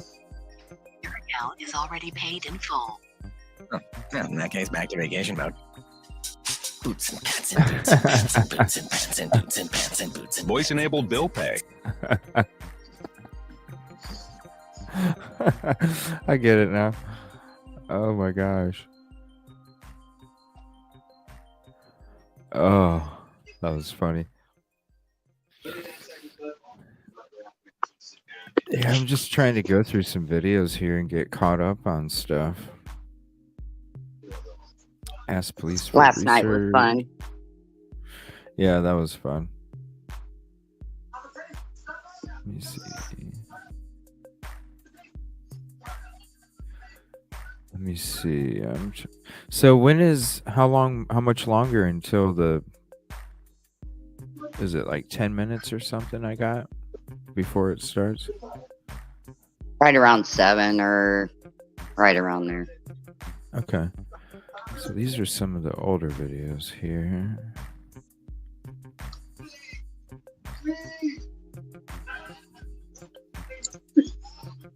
I'm just trying to go through all these old ones I have.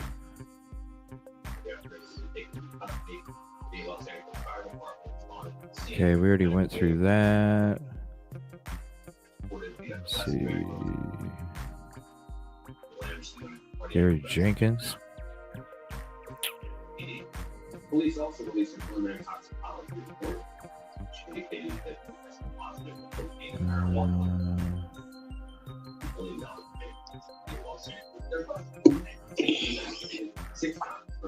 That's all Murdaugh stuff. Did you get snow? No, a little bit of slush, but just mostly rain.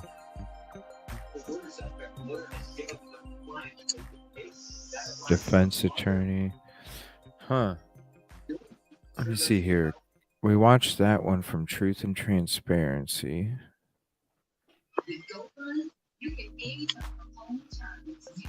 I just have so many videos. I'm just trying to figure out what's even sticking out now. So many on that Murdaugh stuff too. You know what? I wonder if there's anything more on this Elliot Blair stuff. Who's Elliot Blair? That crazy case in Mexico. Let me see here. 5 days ago, 5 days ago, 6 days ago. Here, I'll play it real quick. This is from 5 days ago.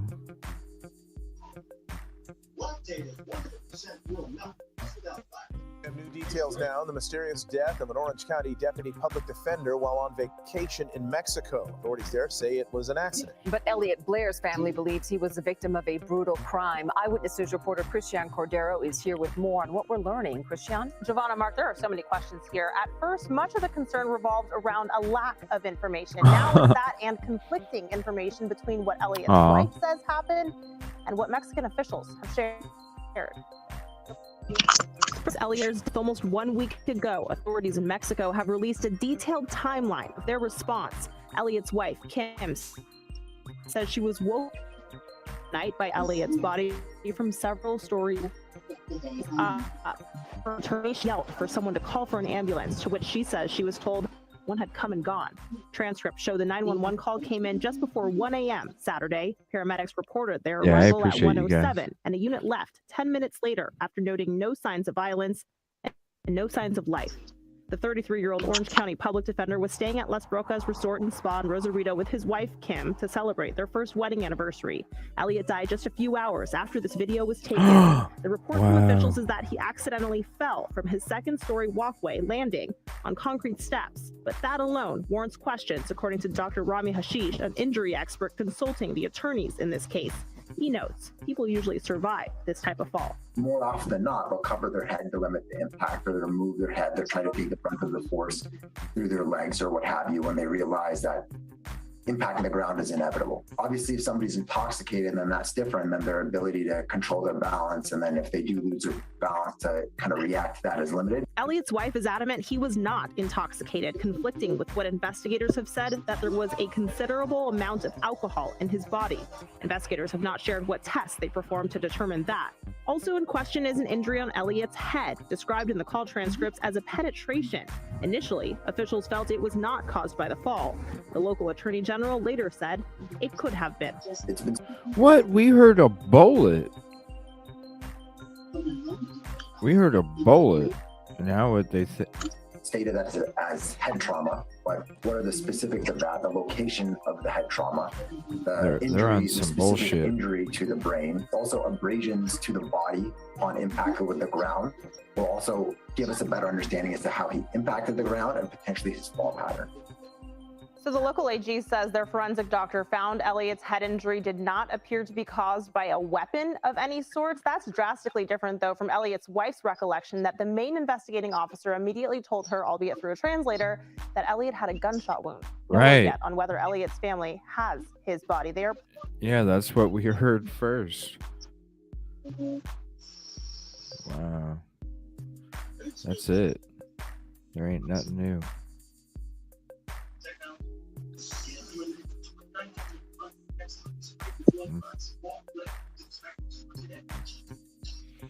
Well, shoot. Whoops. Let me see here. There's so many videos. President Taylor. I didn't think he could use insanity plea in Idaho. Well, the man charged with killing 4 And university. good night to everybody hopping out. Yeah, it was a guy in Mexico.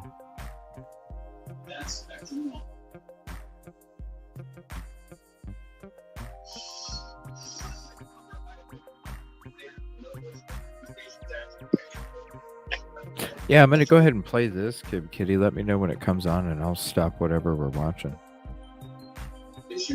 I think it's. I'm just gonna start playing this. I don't think it's Ashley yet, but this guy's talking about it. Okay. Okay. From her case to defend the man accused of killing her daughter. Her charges were filed on November 19th, just 6 days after her daughter's murder. After being charged with 2 felony counts of possession of a controlled substance, Taylor withdrew on January 5th, the day a judge appointed her as Kohberger's public defender for the murders of Xana, Madison, Kaylee, and Ethan. As Xana's mom spoke with Ashley about how she felt learning the news that her attorney had sort of switched sides, so to speak. I'm heartbroken because I trusted her. She pretended that she was wanting to help me, and to find that out that she's representing him, I can't even convey how betrayed I feel. Thornton goes on to say that no one had notified her Taylor was no longer in the case, but she found out from a friend who saw it on Reddit. Says she hasn't signed any kind of formal waiver giving approval for the switch, and even says she'd given Taylor her power of attorney. Taylor obviously made a choice.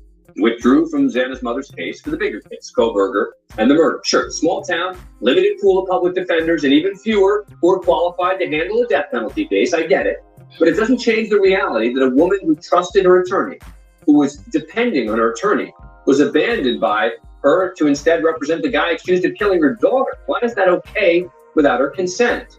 Joining me now is Tim Kresbach, a former Idaho public defender who served as death penalty qualified counsel in Idaho. Thanks so much for coming on the program. Real quick, any obligation on the lawyer's part to consult with the client about withdrawing from this kind of case? Perhaps. I just don't think we know enough about that attorney-client relationship. I'm not even sure that Ann Taylor ever met with her or learned any confidences. And that's not the way she's characterizing it. Exactly. The process will be played out, Dan.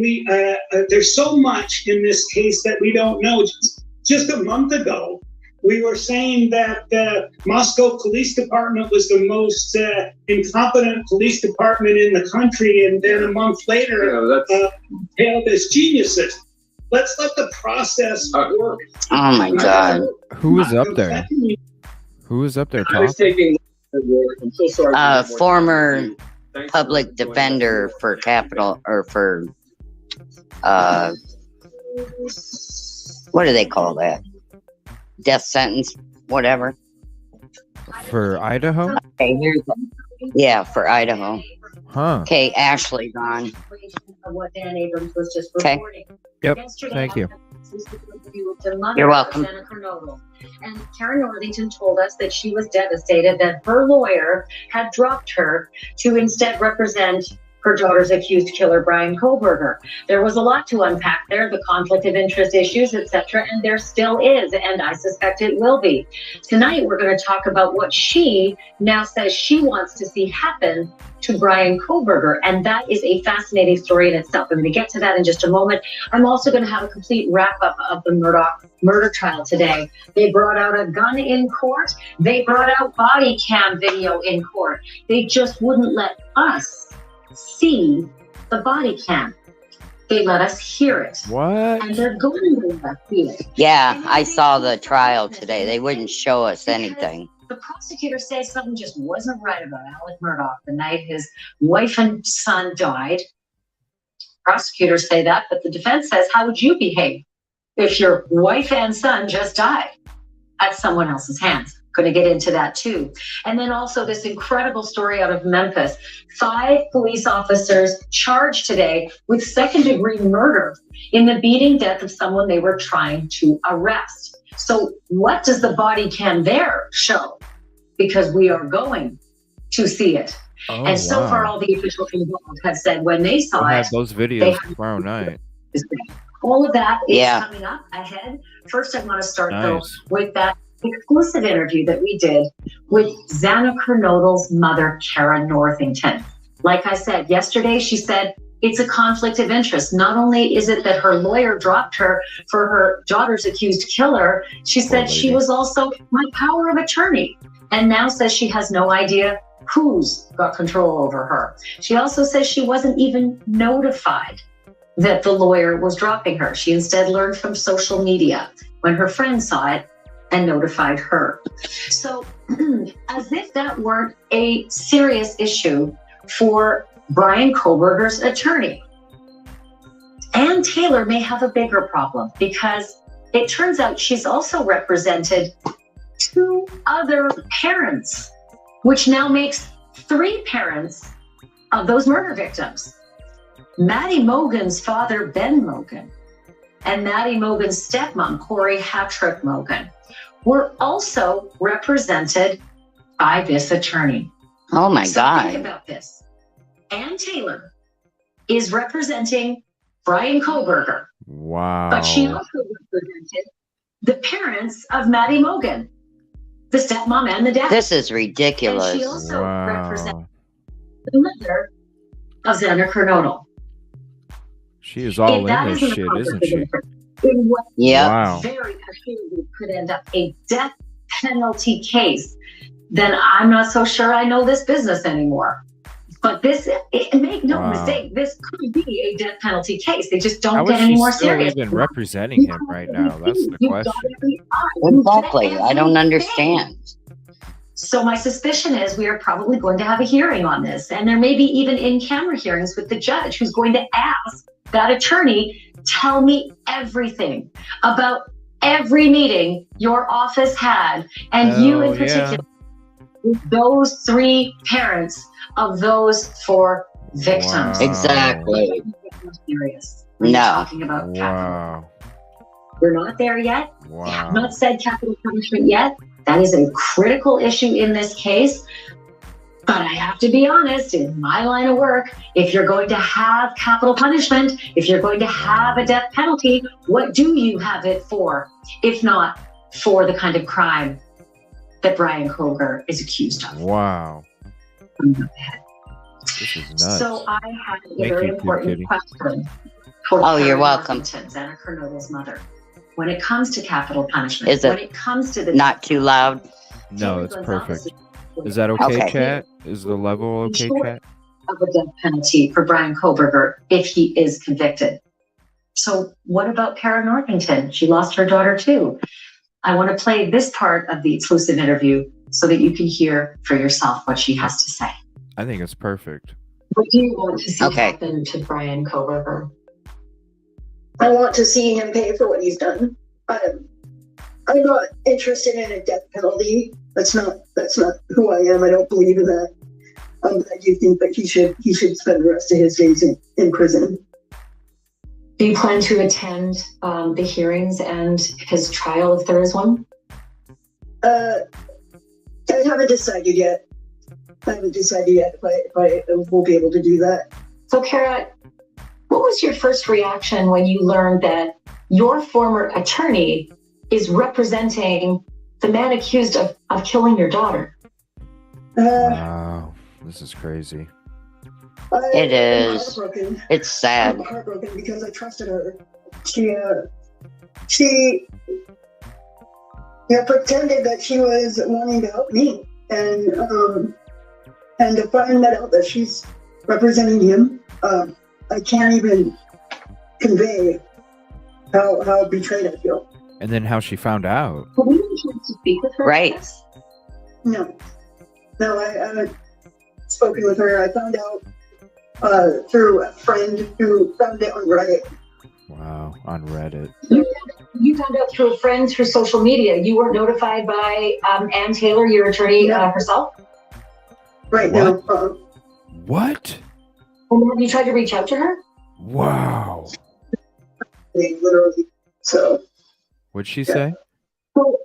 She says she just found out the day that she's doing the interview with Ashley. This connection. Are you going to try to fight this at all? Well, yeah, absolutely. Yes.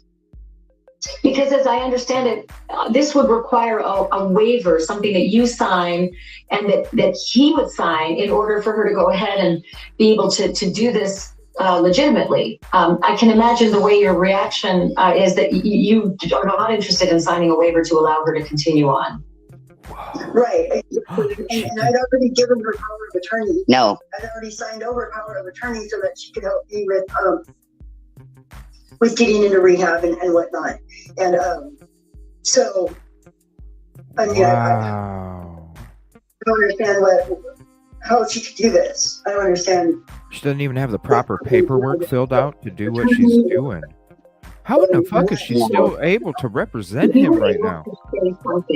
I don't know. What message would you want to send?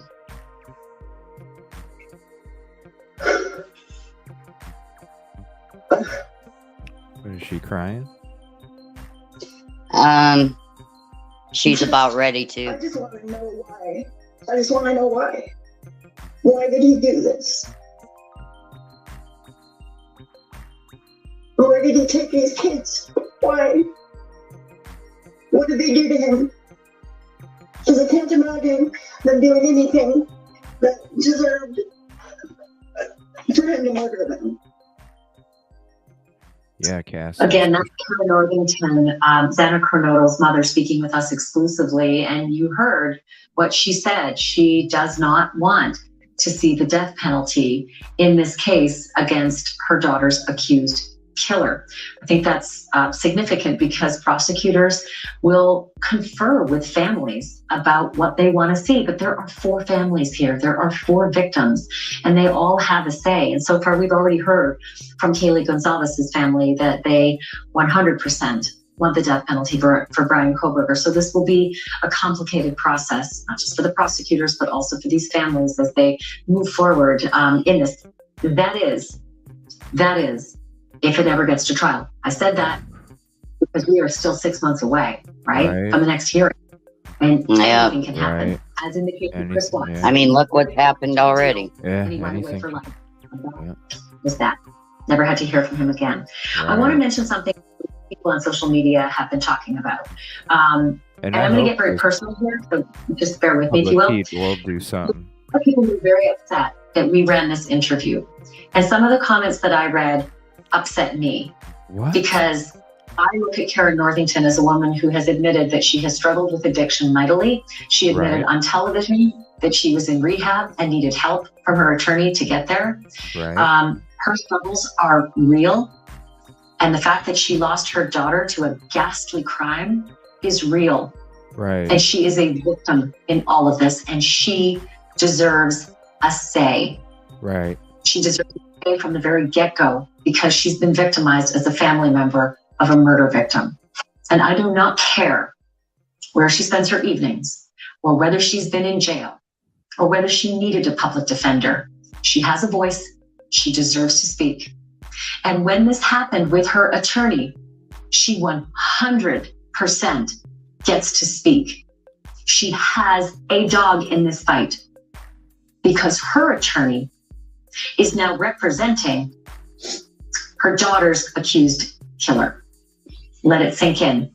She has a right to speak. Absolutely. She has a case. Well said. And Taylor has explaining to do. And to that end, we called Ann Taylor's office. Understandably, she can't get back to me. There's a gag order in this case, so she can't respond. But at some point, she's going to have to respond. And for anyone out there who thinks this is somehow sinking the case against Brian Kohberger, let me be honest with you.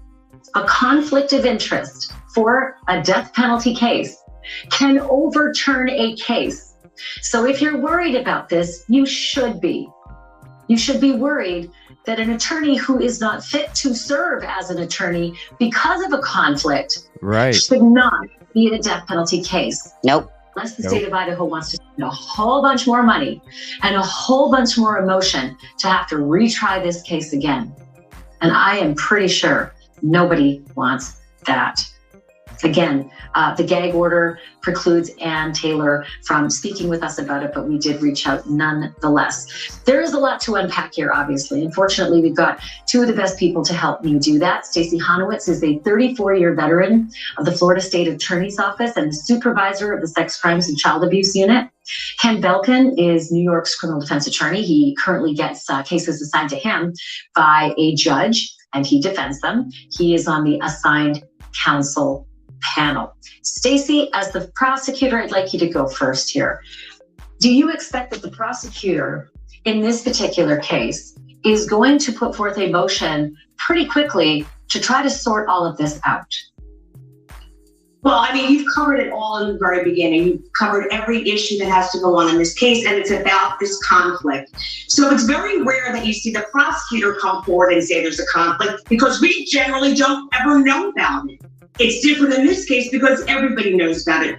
You normally see the defense attorney come into court and tells the court, you need to assign a special public defender because we have a conflict. They are always the one that brings it up because, again, the prosecutor doesn't know anything, doesn't know the relationship between the clients, doesn't know how long they've met with the client. Well, I'm sure they know now.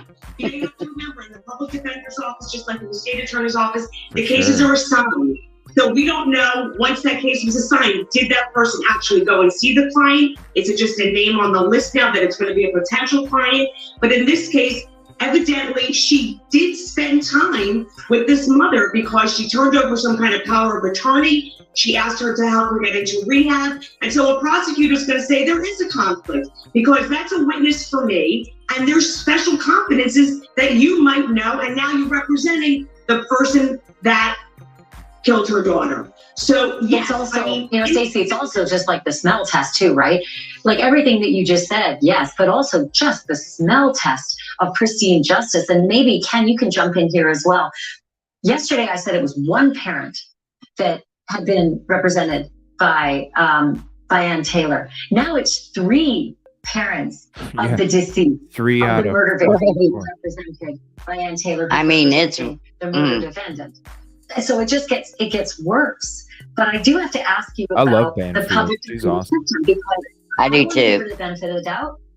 I thought maybe it was just a mix-up with the name Karen Northington, not Kernodle, and it turns out the warrant says Kara Kernodle. Very unique name, not easy to forget.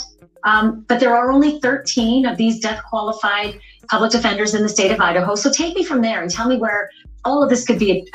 Now a public defender is going to talk. Well, sure. And this is what we call the appearance of impropriety. It's not clear a conflict exists, but it appears like there's something improper going on here. She represents the mother of a victim that was murdered by a man she now represents. Not only that, she represented that mother, two mothers in fact, but one of those mothers she represented on 4 cases, one of which is currently pending now.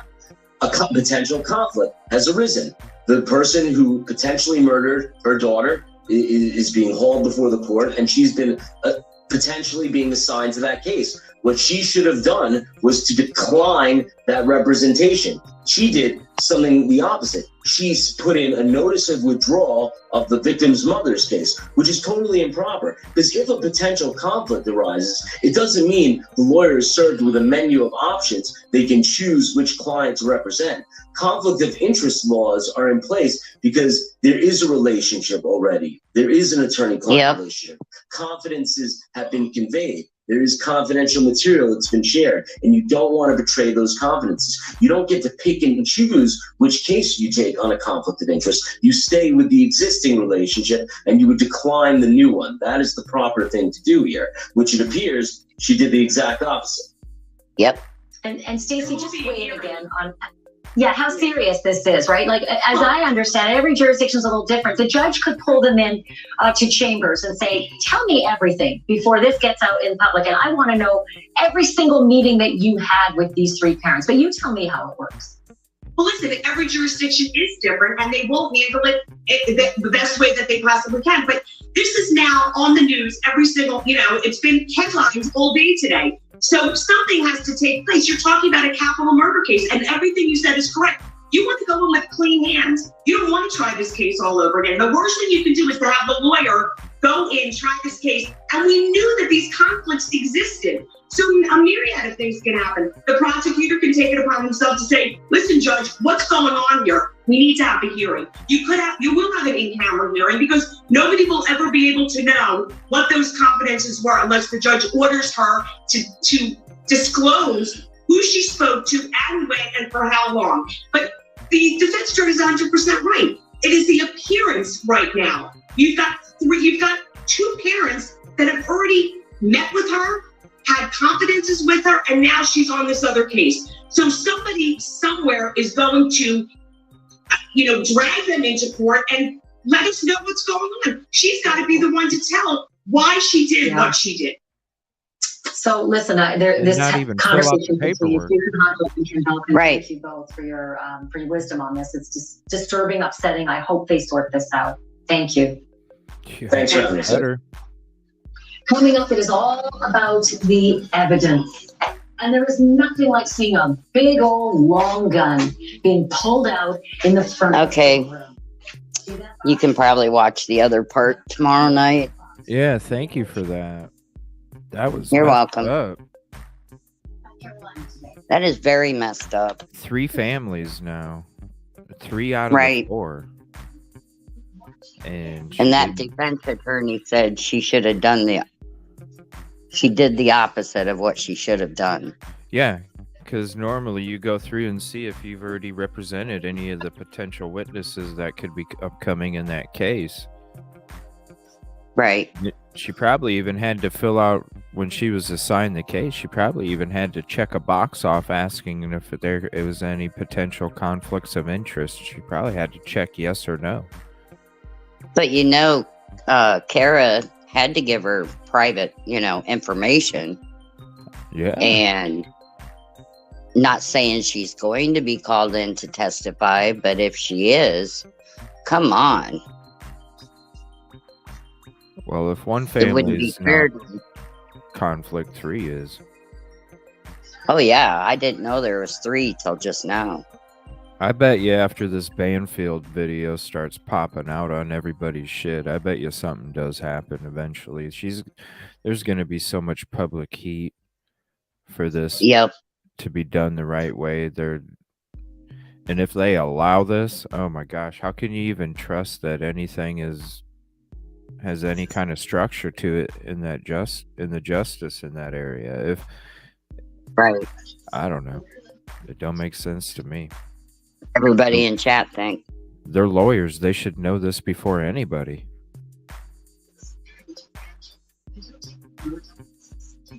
Before any of us. What is chat saying? I can't see chat.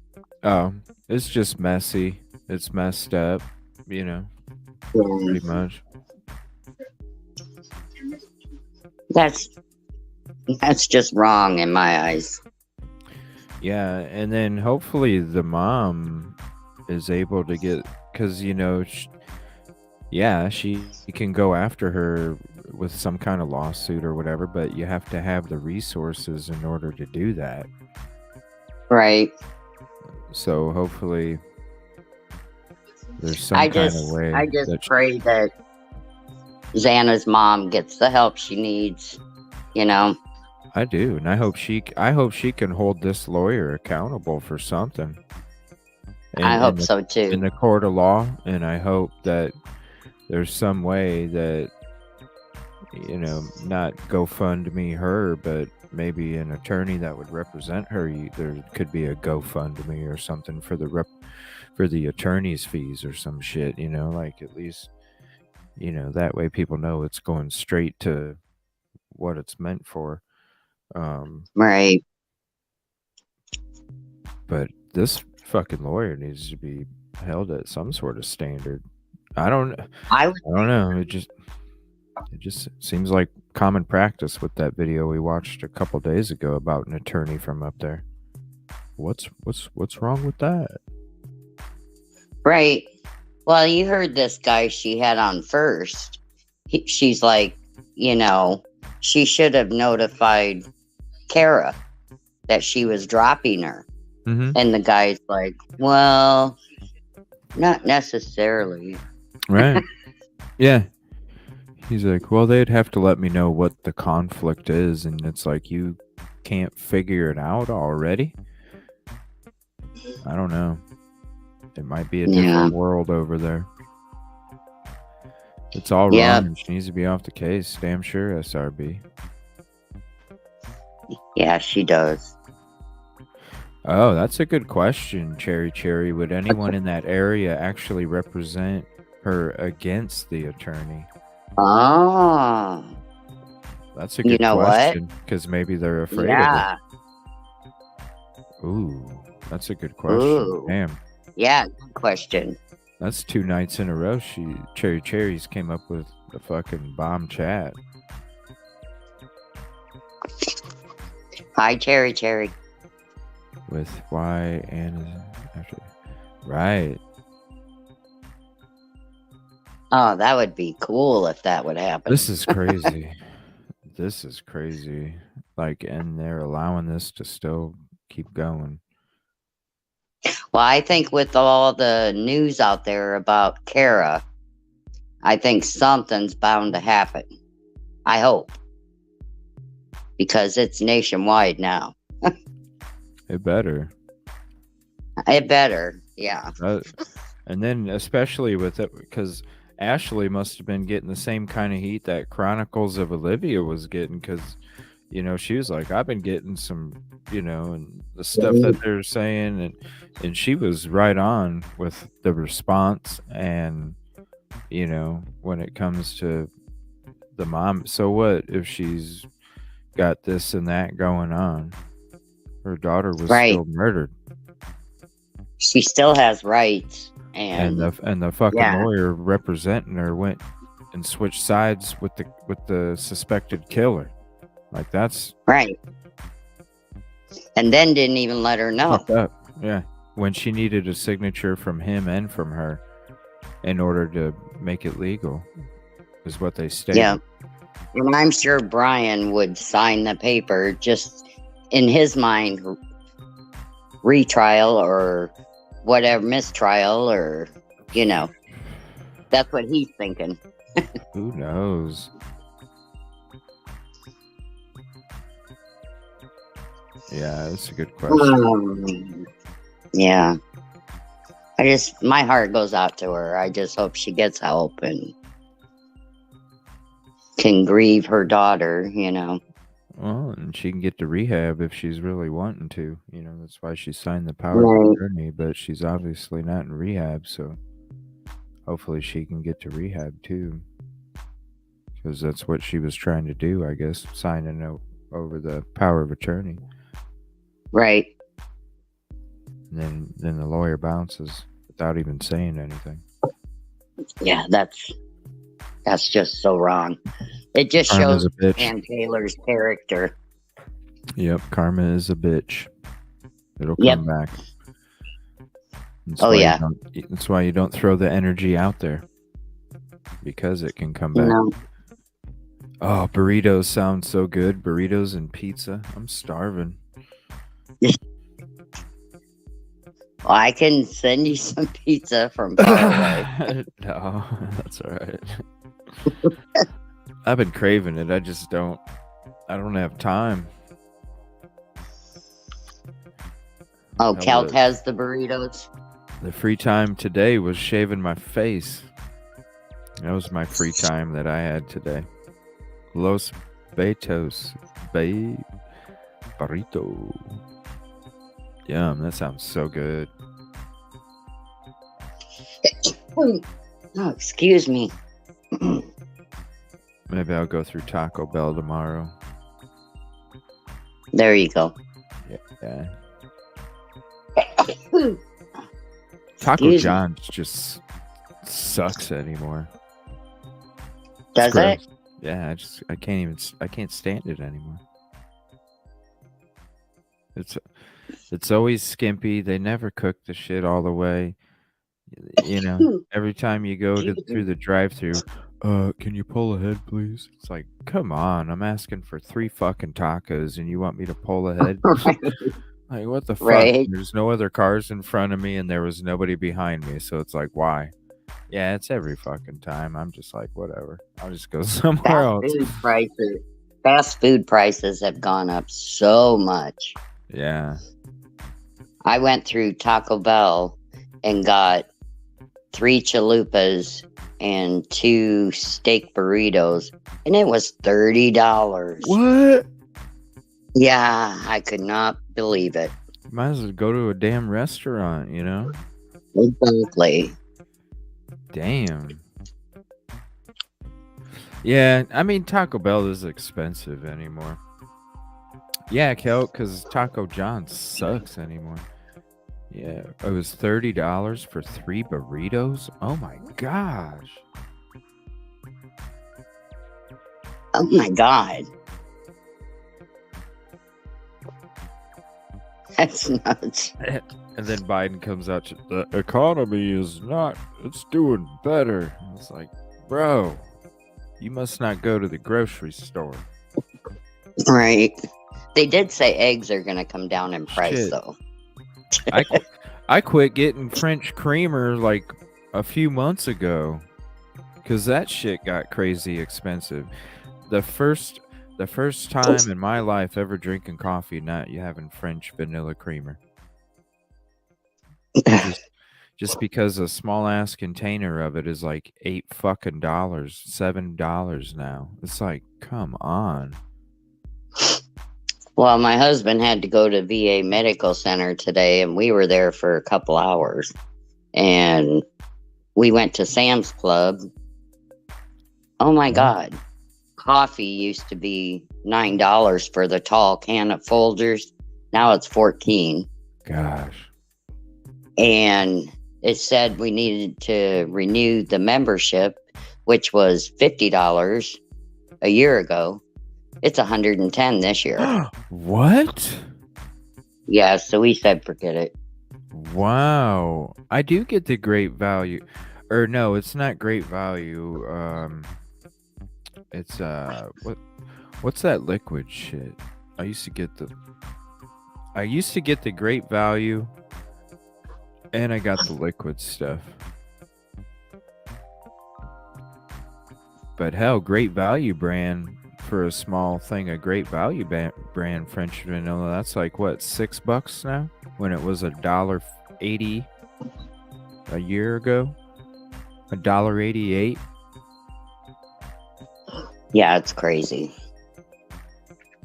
I'm not trying to get no more Costco for this family. Get the big ass Great Value container. It's somebody a square trying to container. get me to send you something. Interesting. I'll have to look when I go to Walmart again. I never seen a big square container. I only seen the tall, skinny ones or whatever. Okay. Shit, maybe. Well, hell, if you got $2 eggs up there, maybe you're special enough to have that French vanilla creamer that comes in a square container, because I haven't seen.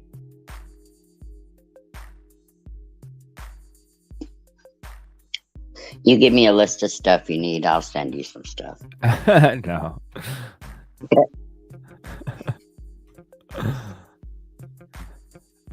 No, I was just talking about the prices at the damn grocery store. It's just ridiculous. I know. When you sent a pic of a $10 burrito. So what's that USB? You need a longer one for your camera? No, that's if. Here's the $10 burrito. That's it.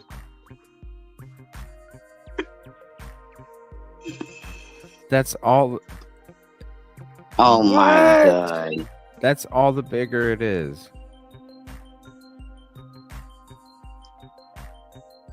Oh my God. 10 fucking That's dollars? nuts. Oh, look at all that grease. Yum. Oh, I bet that. See all that grease right there? Yeah. Yeah.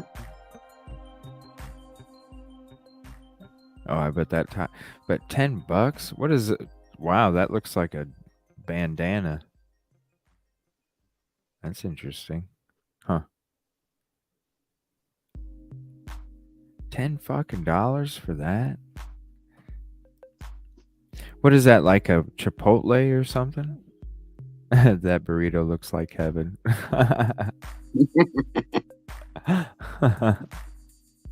have it on the TV. Just ruined the gym trip.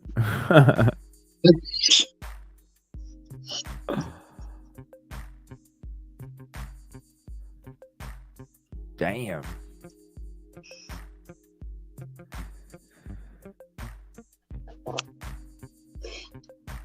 Oh shit, let me go to my videos here. So did you watch that Drunk Turkey show at all? I did. It was just about going over what did they find out? He was saying more of what was vetted, and he said, I don't believe everything, you know. Right. Can't vet everything. Some of it is but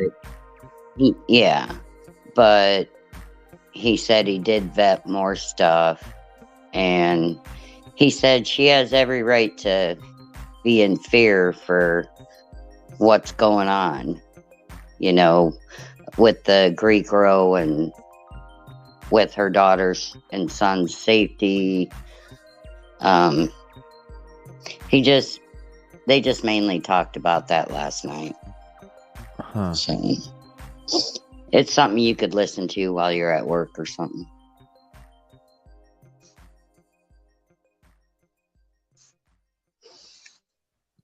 But yeah. I don't know. I got a feeling she probably won't be calling too many people. What was that other? Okay, wait. There was another channel that she was on there. Reverend Donna Serafino or something. Is that on YouTube? Yeah. But I didn't hear it on there. Serafina? Serafino or Serafina. Psychic? It's Reverend Donna Serafina. Something. Okay, yeah. It says psychic in the front. Yeah. Okay, you're live. Yay! Whoa. All right, so here's the link to the YouTube channel. Let's see.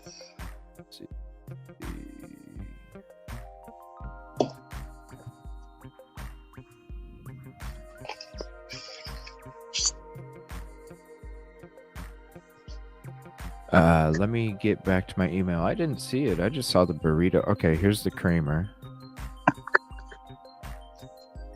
Oh, okay. Only $4.68. Wow. Oh, and it's liquid. Oh, damn.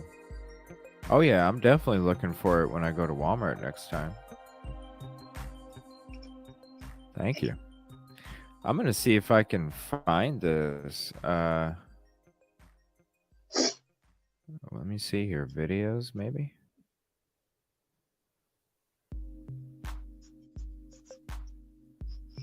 When was it? I didn't know she was on there. She must have took it down. Because I'm not seeing 3 weeks ago. Yeah, I don't know when it was. That's a psychic read. Friend issues, statement denied.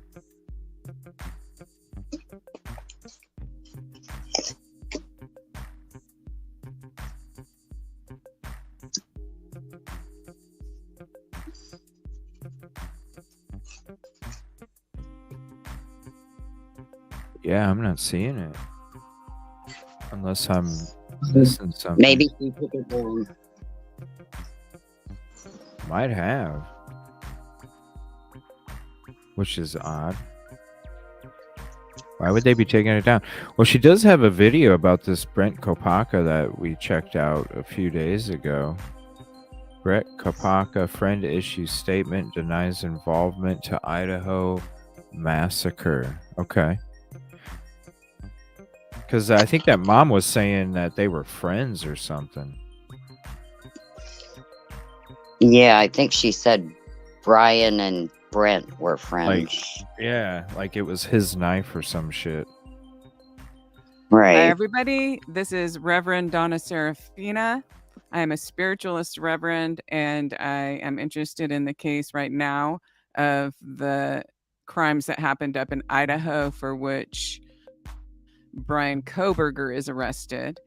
And another young man was shot and killed in Pullman on December 15th, and his name was Brent Kopake. I'm not sure the exact way of pronouncing that, but right now he is trending on social media.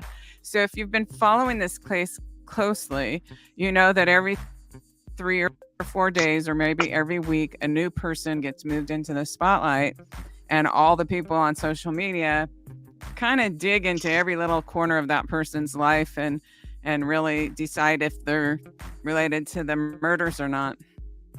And that can be pretty hard on the person and on the people around them.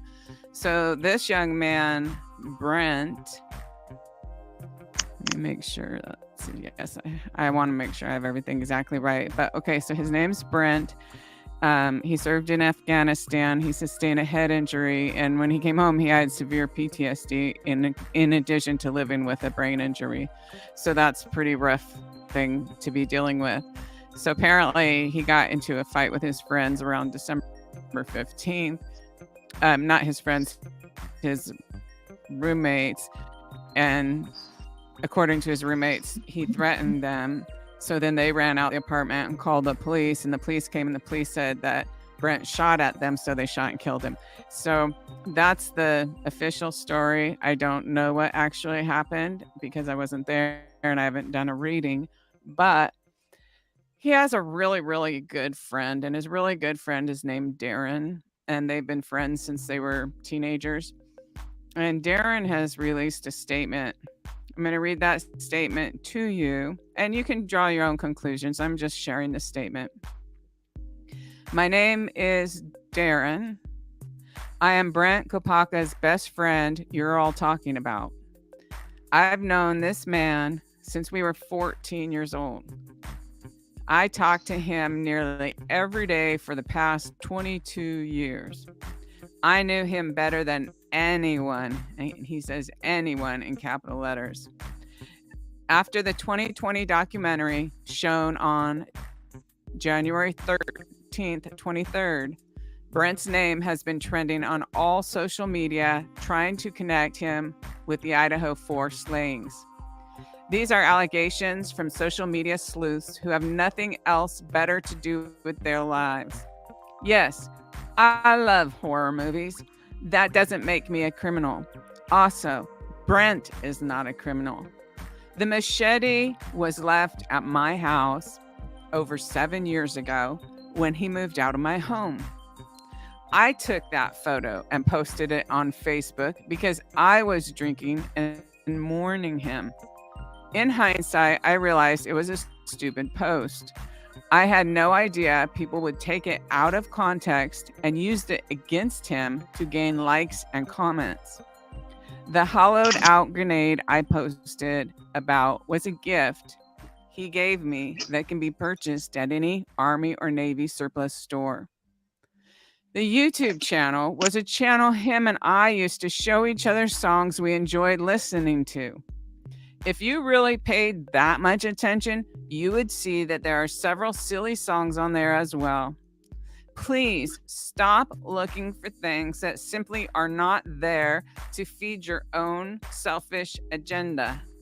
You are causing trauma and severe sadness to the people that truly loved him. He was a soldier that fought and sacrificed more than any of you will ever understand. I am an open book and willing to speak to any law enforcement agencies about this. I am willing to speak to an attorney to sue for slander. Your apologies are not forgiven. Please stop dragging his and my name through the mud. Let him rest in peace and let his family and friends heal and mourn. Okay, so that is from his best buddy, Darren. I'm just going to say his first name. And so I'm just reading that verbatim. That's from him. I haven't done a reading on the thing. I would be surprised if it was connected at all. I'm totally willing to do a reading, and I did let Darren know that. But like, I don't have any feeling that that's connected, just for the record. Again, I haven't done a reading, so I don't like to make broad statements. I just wanted to share this message to you about Brent from his friend Darren. All right, this is Donna, Reverend Donna. Well, that's cool. I appreciate that video. I'm going to go ahead and subscribe. I just wanted to check it out first.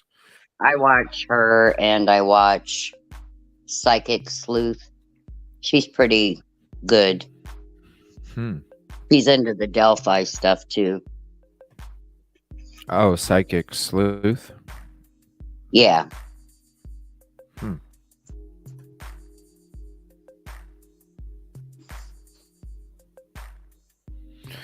Yeah, these two videos came up. This might be... Banfield must have put out the video right away. I just want to see which one this is. This other one's Dan Abrams, but I wanted to see if this is actually the one we watched or listened to. Thank you again for that. That was awesome. And the sound was perfect, I thought. Good. I'm glad I could do it.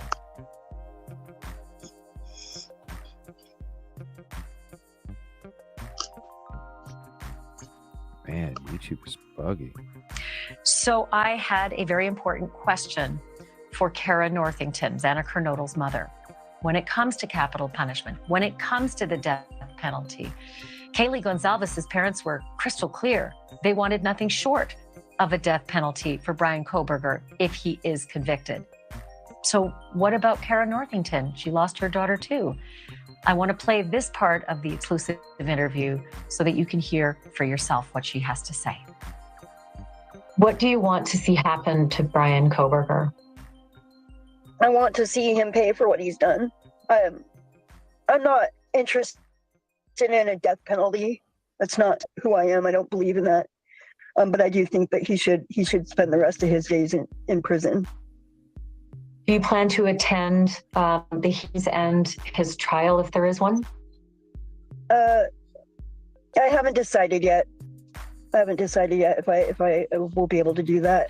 So, Kara, what was your first reaction when you learned that your former attorney is representing the man accused of killing your daughter? I'm heartbroken. I'm heartbroken because I trusted her. She pretended that she was wanting to help me, and to find that out that she's representing him, I can't even convey how betrayed I feel. Have you had a chance to speak with her about this? No, I haven't spoken with her. I found out through a friend who found it on Reddit. You found out through social media. You weren't notified by Ann Taylor, your attorney? Keld, I believe SRB already headed off to bed for the evening, I think. Oh. And have you tried to reach out to her? No, I just found out today, literally. So, I mean, just so many thoughts. It's so incredible that there is this connection. Are you going to try to fight this at all? Well, yeah, absolutely. Because as I understand it, this would require a waiver, something that you sign, that he would sign in order for her to go ahead and be able to do this legitimately. I can imagine the way your reaction is that you are not interested in signing a waiver to allow her to continue on. Right, exactly. And I'd already given her power of attorney I'd already signed over power of attorney so that she could help me with Well, if she had transferred the power of attorney, then did she really need her signature? I don't think so. Maybe she didn't need it because she had power of attorney because she could legally make decisions for her. I bet you she didn't need the signature. I bet she didn't break a rule there because she probably didn't need a signature with being the power of attorney. She just signed it for her, being her executor or whatever you call it. with getting into rehab and whatnot. And so, I mean, I don't understand how she could do this. I don't understand return or what goes on now. If you were able to say something to Brian Kohberger, what message would you want to send?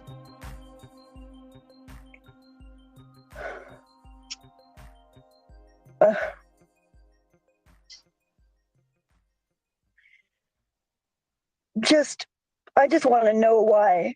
I just want to know why. Why did he do this? Why did he take these kids? Why? What did they do to him? Because I can't imagine them doing anything that deserved for him to murder them. Again, that's Kara Northington, Xana Kernodle's mother, speaking with us exclusively. And you heard said, thank you for watching. Go to. There's another video I wanted to check out. Yeah, you know what? I bet she didn't need, with the power of attorney, I bet she didn't need that signature. But I think the power of attorney was mostly medical. I don't know how that works. It's just knowing she had to do that. Why would she go around it? Which would, I don't know. Something's really freaking off. It's real fishy. Something's off. I'm going to head to this video next here. Thunder Sky Studio. This is an older video from a couple weeks ago that we never got into. This is Rich Pasqua about his friendship with Brian Kohberger. He says he wasn't a bad guy.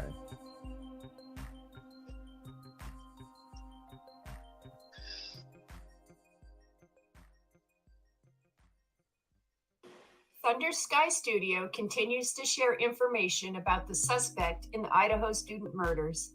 Here is an interview with Rich Pasqua. He knew Brian Kohberger in 2013. Listen to how he describes him. Well, this is 10 years ago. Welcome back to the program. So we know the suspect was a criminal justice major. We know he was pursuing his PhD. We know that he had postings talking about he wanted to know why criminals do what they do. But who really was this suspect?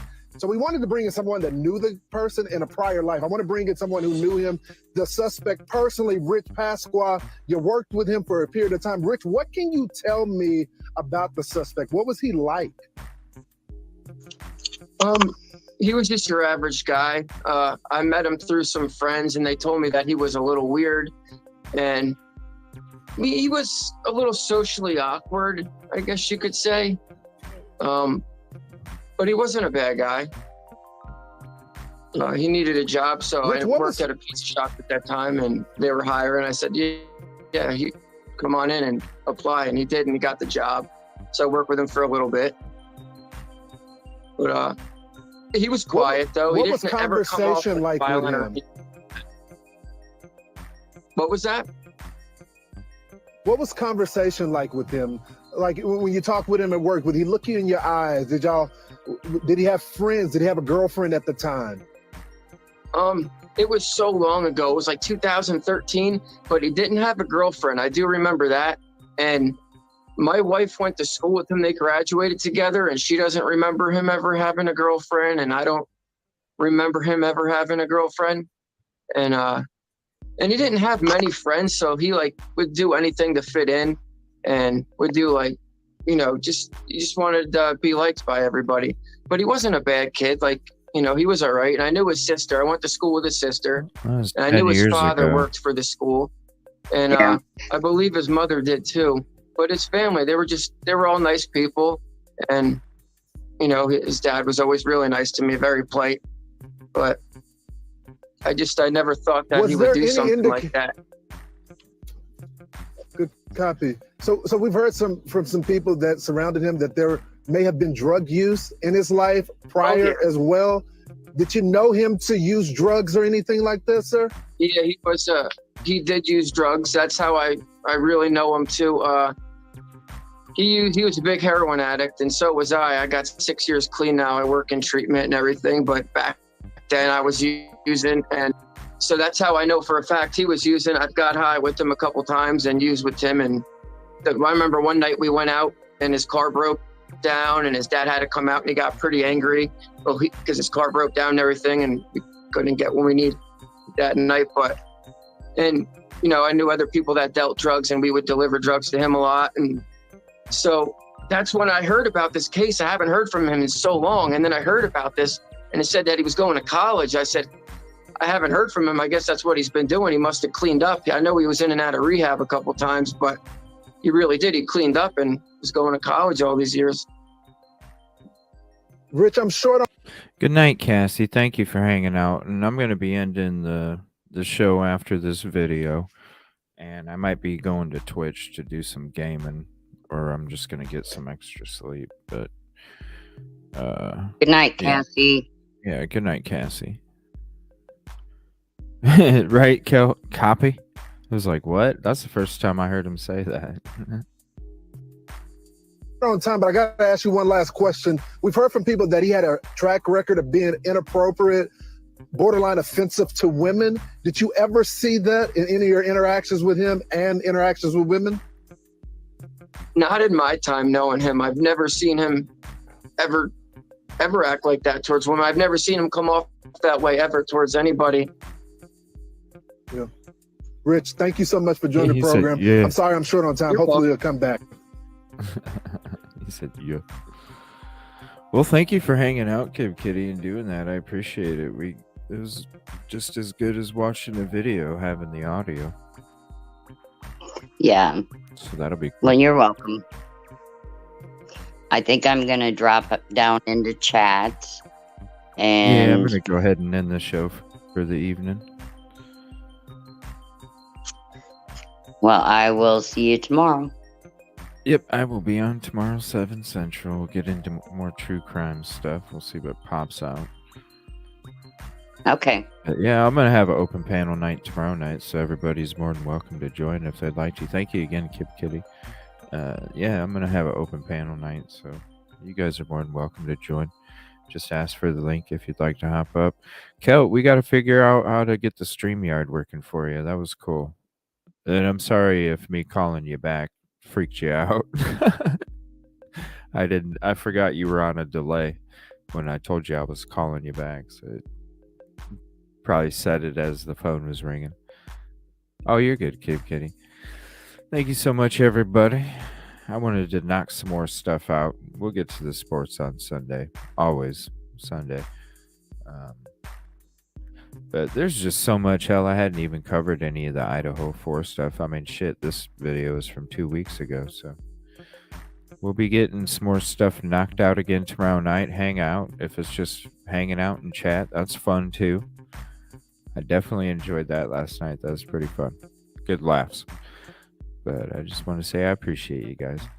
Thank you so much. Hope you have a peaceful and positive evening. And if I might be going over to Twitch. We'll see. I might just get some sleep too. Good night, everybody. And I'll see you tomorrow night if I don't see you later.